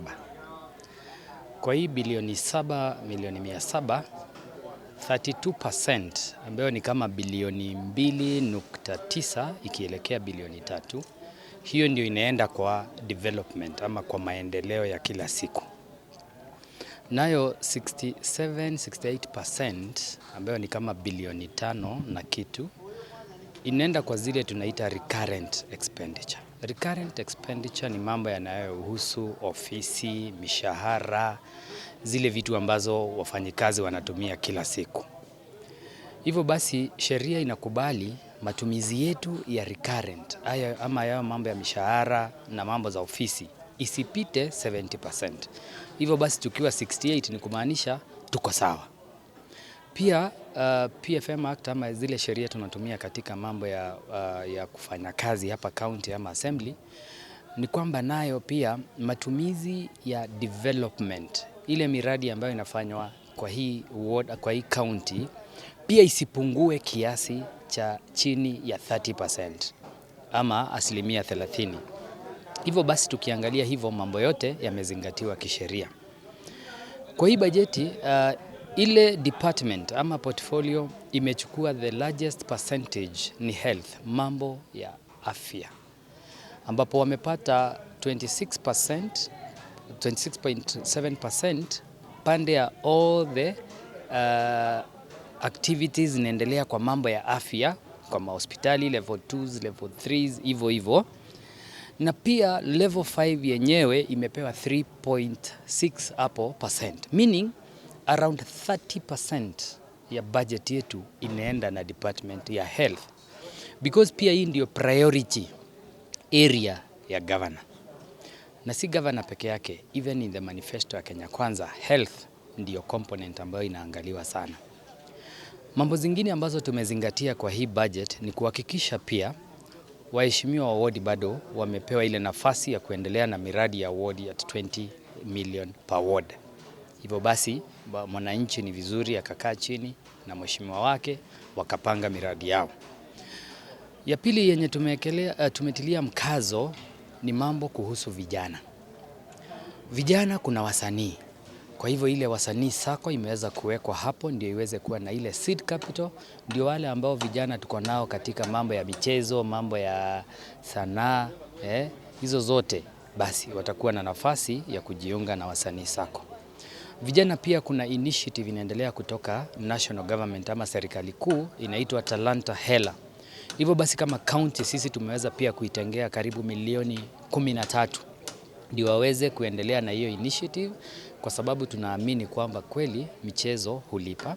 Vijana wetu wanahitaji kuwa na ile tunaita positive engagement wakiwa pale mashinani, na ndipo pia wakuze talanta zao. Kuna mkazo pia tumetilia kwa idara ya kina mama inaitwa Women Empowerment Fund, ambapo tumewapatia kwa sasa milioni 10 ndio wamama katika sub-county zote waweze kuungana, kuwekwa pamoja na waweze pia kuwa na ile inaitwa ni kama revolving fund ama merry-go-round, wakaweza kukuza zile groups zao kwa mambo ya kiuchumi, na ile 10 million ni pesa ambazo wanaweza chukua kwa miradi zao ama wakakopa na wakaregesha. Hivyo basi pia hiyo imetiliwa mkazo. Mambo mengine ambayo tumetilia mkazo ni mambo ya industrialization. Serikali hii ya county sahi imetenga karibu kila sub-county kuna soko kama 2-3 ambazo zitajengwa kwa kima cha shilingi karibu milioni 30. Hizi soko kwa mfano ni kama soko kama Mbuvore, tunaona ilitangazwa juzi, kuna Kebogo, kuna Runyenjes, kuna Ishiara. Hizo soko zote ndio kuwe na nafasi ya kukuza hizi markets zetu ziweze pia kuleta revenue, na wale ambao tunasema ni wakulima waweze kuwa na nafasi pia ya kuuza bidhaa zao. Kwa hiyo pia kuna ile mradi kubwa ambayo ni ya national government inaitwa KAIP ama County Aggregation and Industrial Park, ambayo imeweza kutengewa shilingi milioni 250, 250 million, which ni contribution ya county kwa ile national contribution ya 250. Hence project yote ambayo iko Mavuri ya ward ama Mashanga is worth ama inachukua milioni 500. Na ni project ambayo itaweza kuajiri watu wengi, wafanyikazi pia watapatikana, wakulima wataweza kuwa na pahali ya kuuza bidhaa zao. Kama wengine wanataka pia kuexport, ile aggregation center itawasaidia kuwa na nafasi ya kukuza na pia kuendeleza uchumi katika county yetu ya Embu. Mambo yanayohusu education, of course, hiyo tumezingatia, na pia tumeweza kuwa na nafasi ya kuangalia mambo yanayohusu trade. Kama vile tunasema tunahitaji kuokota ushuru zaidi ndio tuweze kuwa na miradi zaidi. Hivyo basi tunahamasisha watu wenye wako kwa biashara, hakikisha kwamba umelipa kodi za county ndio tupate kimo kingi zaidi, tuweze pia kufanya maendeleo zaidi. Kwa mfano, mwaka uliopita serikali yetu imeweza kuokota milioni 670 ambayo tunasema ni local revenue. Kwa sasa kwa hii budget tumetenga ile tunasema ni target ama projection ni ya 750 million ambayo it's achievable. Lakini tukaweza kupata bilioni 1 na zaidi. Yale maendeleo kidogo watu wanaona kule mashinani itaweza kuwa doubled vile ambavyo tunaweza kuokota ushuru zaidi. Kwa hivyo kwa mkaaji wa hapa kwetu Embu County ni ajue ya kwamba hii budget ndio ya kwanza ya serikali ya county. Hii tunasema ni kama foundation budget, kuhakikisha kila portfolio ama kila department ina uwezo wa kusonga mbele progressively. Hivyo basi kuambia kwamba kwa sasa after 1 or 2 months zile projects zilikuwa zimekwama zitaanza kushughulikiwa. Hivyo basi pia nawahimiza wananchi wa county yetu ya Embu waweze pia kushikilia governor wetu anapofanya juhudi za kuokota ushuru, waweze kumsupport kwa sababu ule ushuru bado ndio tunatumia kuleta maendeleo kwa county yetu. Asante. Serikali ya county kulingana na ile mkataba tumeweza kuwa nayo na mazungumzo ni kwamba kitu cha kwanza ndio tuweze kuokota ushuru zaidi. Lazima kila mtu ajivunie kuwa wa Embu County. Ambapo kama uko na biashara, kumbuka kuna sheria ambayo inakuruhusu wewe kulipa ushuru. Hiyo ni ya kwanza. Kwa hivyo tujitolee kulipa ushuru. Ya pili, kulikuwa na ukora ama ile tunaweza sema ni kama corruption. Wengine badala ya walipe pesa wanachukua kwa mfuko, wengine wanacollude na revenue officers, wanakataa kulipa ushuru. Saa hizi malipo yote ni kupitia kwa mtandao, iwe ni paybill ama bank account. Why? Wakati tunaokota ikiwa cash, kufollow ama kutrace hiyo cash ni ngumu zaidi. Lakini kama kila mtu analipa kupitia kwa mtandao ama kupitia kwa accounts zetu, inamaanisha hiyo pesa inaenda directly kwa accounts za county. Na inapoenda directly kwa accounts za county, basi tumepunguza ile ambayo tunasema ni kama pilferage ama ile kupotea kwa ushuru kupitia kwa watu. Ya pili, serikali saa hii imeamua ita renew contracts based on performance na based on qualification. Hivi kwamba utasikia labda wale revenue officers ama wale revenue collection clerks watafanyiwa interviews afresh. Wale wamehitimu ndio watapewa kazi. Kama kuna mwenye hajahitimu, basi serikali itabidi muachilie ndio iweze kupata mtu ambaye ako tayari kufanya kazi. Kuna wengine pia wako na pia disciplinary cases. Hivyo basi one thing kuweza kupata ushuru zaidi apart from watu kulipa, ya pili ni to have the right workforce. Kuwa na wafanyikazi ambao wanajua Kenya wanafanya na wako pia na nia ya kuweza kubadilisha mambo vile ilikuwa inafanywa ndio waweze kuokota ushuru zaidi. Na la tatu pia ni kuongeza revenue streams. Kuongeza revenue streams inamaanisha nini? Kwa mfano hatukuwa tunapata ushuru kupitia soko la miraa. Kwa sasa soko la miraa linaleta karibu milioni 1 kwa mwezi. Na ni hapa tu Embu Town. Tukienda kule kwingine pia tutaweza kuokota zaidi. Ya pili ni kurenovate markets zetu. Na umesikia tumetenga karibu milioni 30 za kurenovate markets. Akina Kibogo, Runyenjes, Ishara, hizo soko zote. Tuna renovate ndio watu waweze kuona ya kwamba some money has been put into that, na hivyo basi kulipa ushuru ni lazima. Kwa sababu wengine wamekuwa wakisema tutalipa ushuru aje na choo ya soko yetu haijatengenezwa. Mara hatuna gate. So serikali na lay foundation mzuri ya kucollect more revenues through allocation kwa different streams. Ukiangalia kama ni kwa mchanga kwa mfano. Ya, timu ya ECRA inapanga kuongeza cess points. Ndio wale ambao labda wapitii mahali tuko na cess point wako na nafasi ya kulipa their fair share of revenue to this county. Asante. Kama committee ya budget, we are in charge of this timelines matters budget. Lakini wote tulielewa kwamba hii serikali ilikuwa ile inaitwa transition time kutoka kwa serikali moja hadi nyingine. Kuna challenges pia za wafanyikazi. Ukiangalia kwamba ni kama tulipata wale wanaitwa chief officers around January and February. So before watulie kwa ofisi waweze kujua hizi sheria zote na pia ile mfumo ambayo governor alichukua ya kumake sure na bring everybody on board. Yani aliweza kutembea kila mahali kwa kila ward akicollect views akitaka kujua watu wanahitaji nini. Definitely it took some time. Na wakati ilichukua some time, it's because of a better good. Kwa sababu tunajua sasa hii mwaka everything itakuwa na timeline as per what is set by law. Why? The honeymoon is over. Wafanyikazi wanajua sasa vile wanapaswa kufanya kazi. Wamejua sheria saa hizi zile ambazo zinapaswa kuzingatiwa. Wamejua ya kwamba kama ni procurement kwa mfano, after loading the budget within 1 month, the procurement plan inapaswa kuwa imeanza, ndio watu wajue ni project gani inaanza, pesa gani zimefika na ni gani itaendelea. Why? Ni kwa sababu tulichelewa kidogo, ni kwa sababu ya hiyo mambo ambayo inahusu utendakazi wa serikali yote mpya. Remember our budget lazima ingekuwa aligned na ile ya national government. Remember pia kuna finance bill ambayo ilikuwa kotini hata kama saa hii imepitishwa. Kumbuka some things kwa hiyo finance bill lazima zingewekwa kwa hii budget. Kwa mfano kuna issue ya housing levy ile 1.5% which was captured kwa finance bill. Lazima ingekuwa kwa budget yetu ndio wafanyikazi waweze kuhakikisha kwamba wamelipa ile 1.5% housing levy.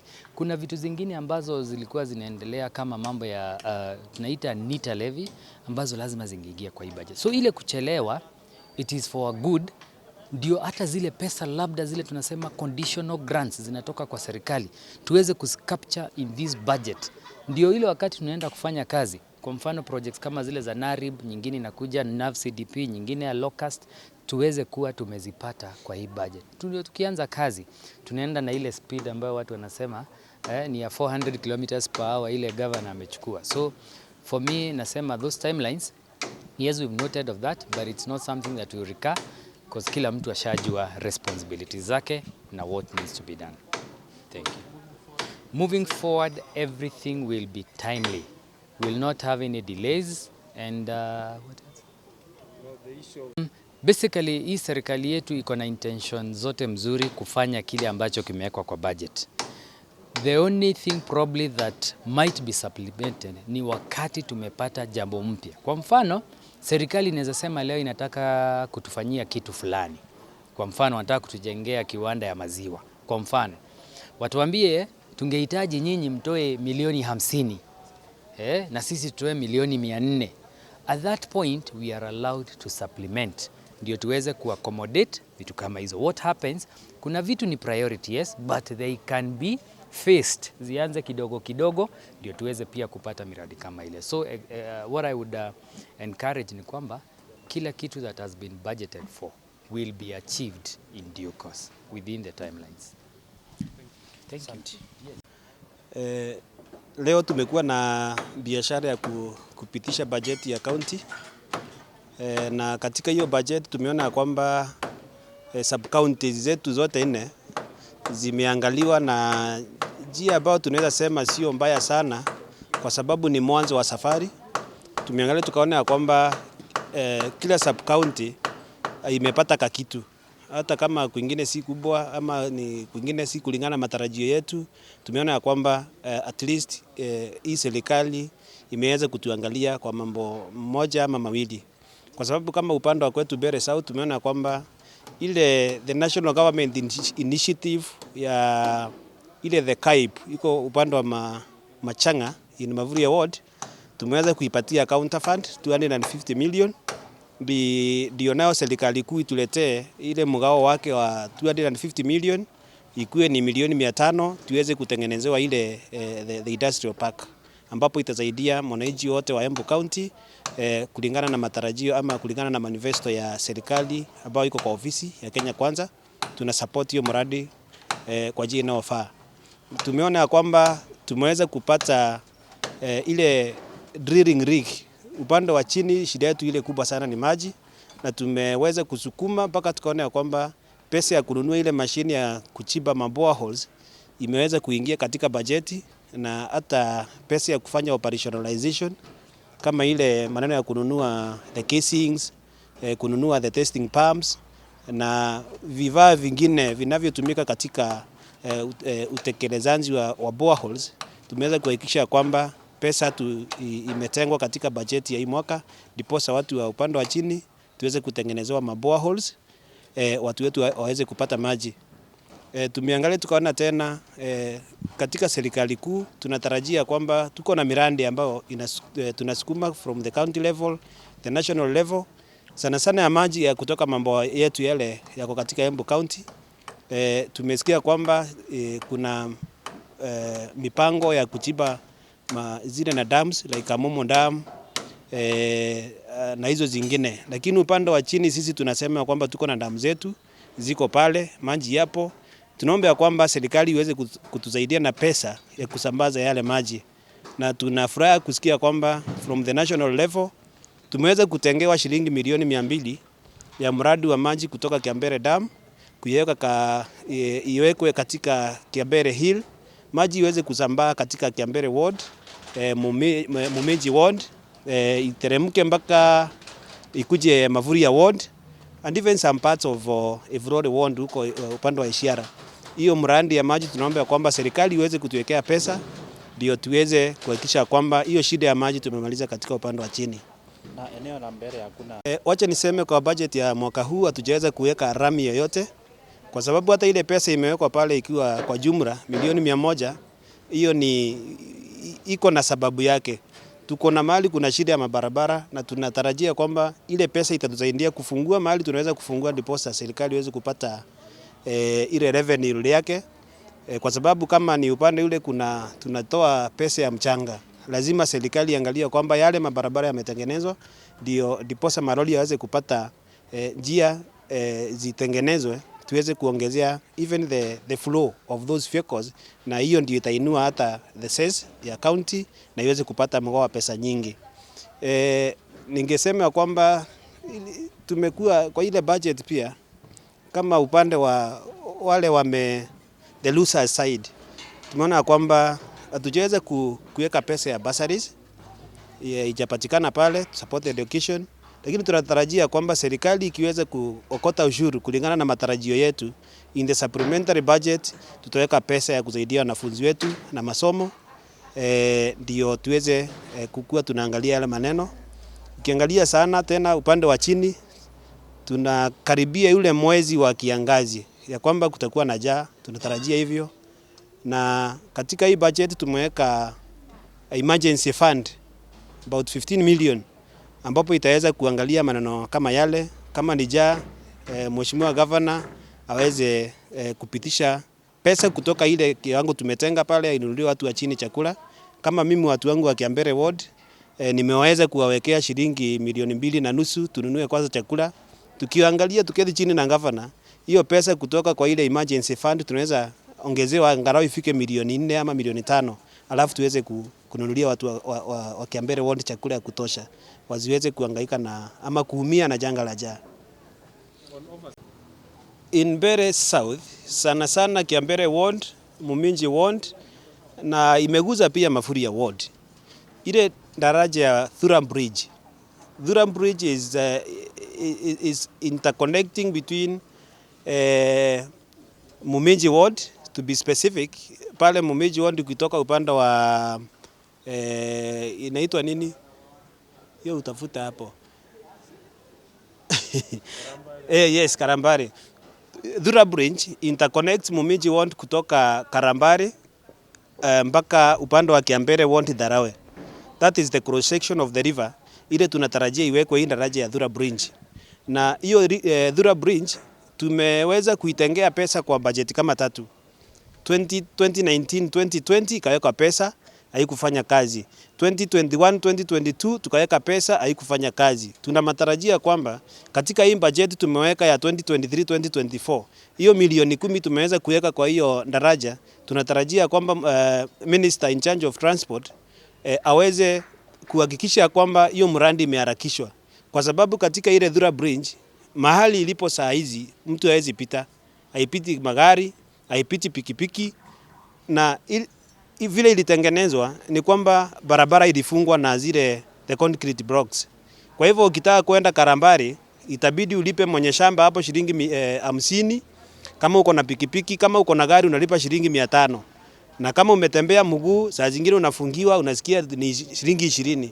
Na hiyo maana ndio tunataka kumaliza ya kwamba wakitengenezwa hiyo bridge, hayo maneno yote yataisha na watu wataweza kufanya ile flow ya movement kutoka Karambari kuja Dharawe kwenda Mafuria.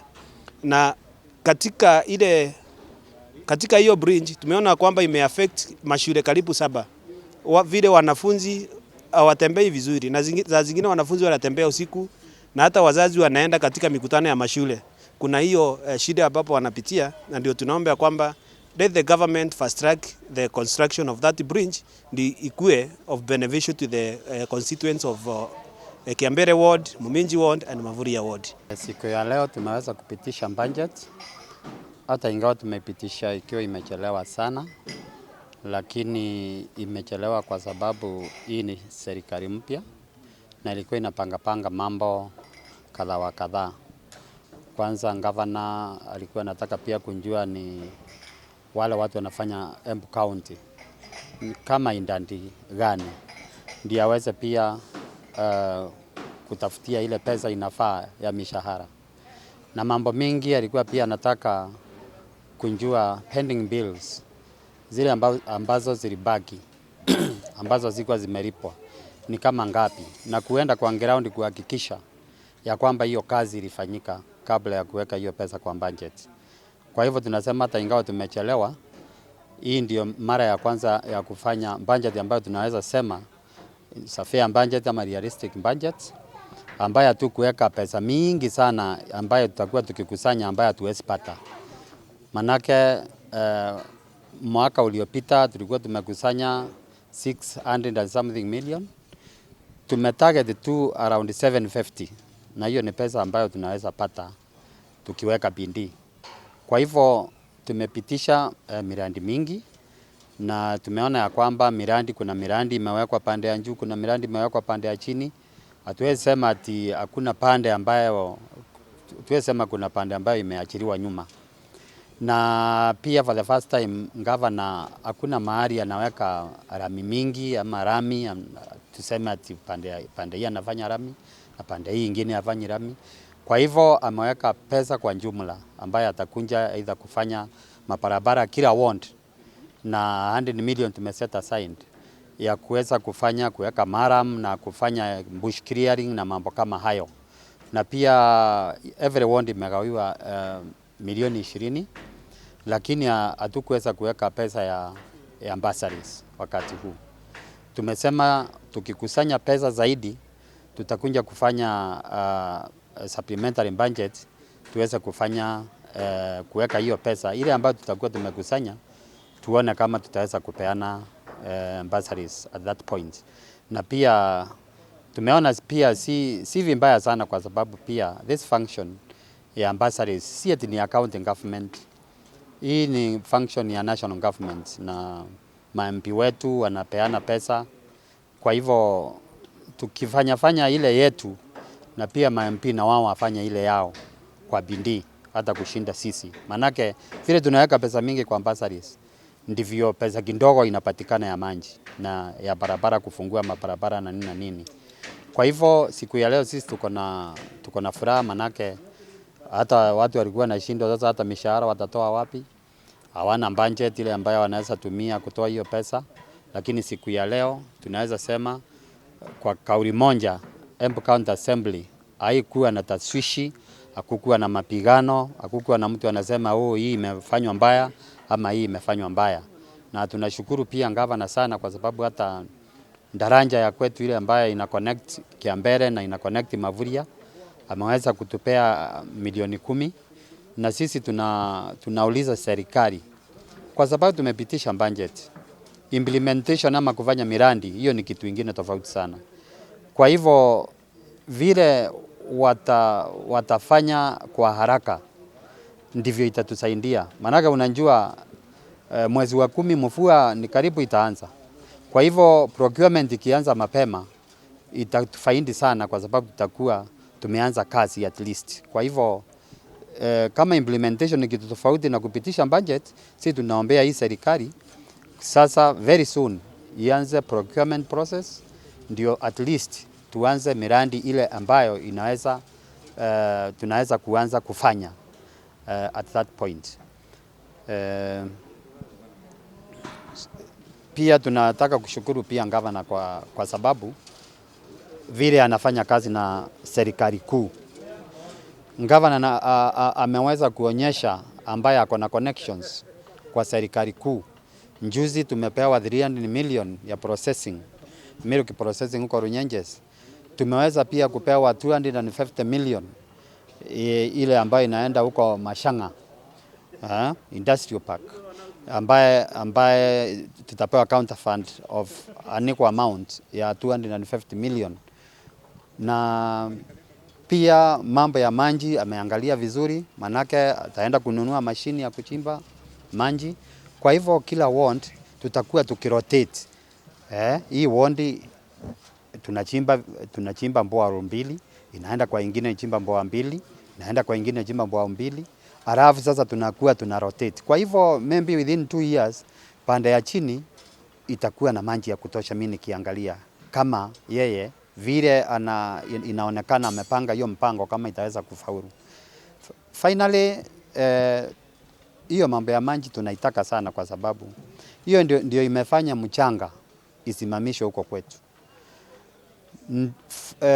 ACC for example wa Momenje Ward amesimamisha hiyo biashara ya mchanga, kwa sababu hiyo mchanga inatolewa kwa Rivadhura, na huo mto ndio tegemeo. Mbuzi, ng'ombe, hata watu wametegemea huo mto. Kwa hivyo tukiweza kufanya dams na Ministry ya Agriculture, manake imepewa pesa mingi, kuna pesa mingi sana hata za kutoka kwa World Bank. Tukiweza kufanya dams mingi pande hiyo, tukiweza kufanya boreholes pande hiyo, tutaweza kurelease hii mchanga, ndio pia naye iweze kuleta pesa kwa county. Kwa hivyo mimi naomba serikali iangalie kwa yale mashimo ambayo naona inaweza leta pesa. Na sisi tunahimiza watu wetu wale wameweka biashara, huu sio wakati wa kunjificha ati serikali inakuja kutafuta ushuru, unafunga nduka, unafunga mbaa. Tunataka watu walipe pesa. Tunataka watu walipe pesa, manake watu wasipolipa pesa, hiyo pesa tumeweka hapo ya 750 million ambayo tumesema sisi ndio tutakusanya kwa county. Tusipokusanya hiyo pesa, hiyo budget yote tumepitisha itakuwa budget ambayo haitatusaidia, kwa sababu miradi mingine itakufa. Kwa hivyo watu wetu ni wakubali tulipe ushuru, tusinjiviche, ndio tuweze kukusanya hiyo pesa 750 million. Hiyo tumeproject, na ikiwezekana tuweze kukusanya mingi kushinda hiyo, manake tukikusanya mingi kushinda hiyo, naye serikali itakuwa imepata pesa, na ndivyo mashinani pia tutapata kazi ile ambayo hii serikali tutafanyia mingi. Asante sana.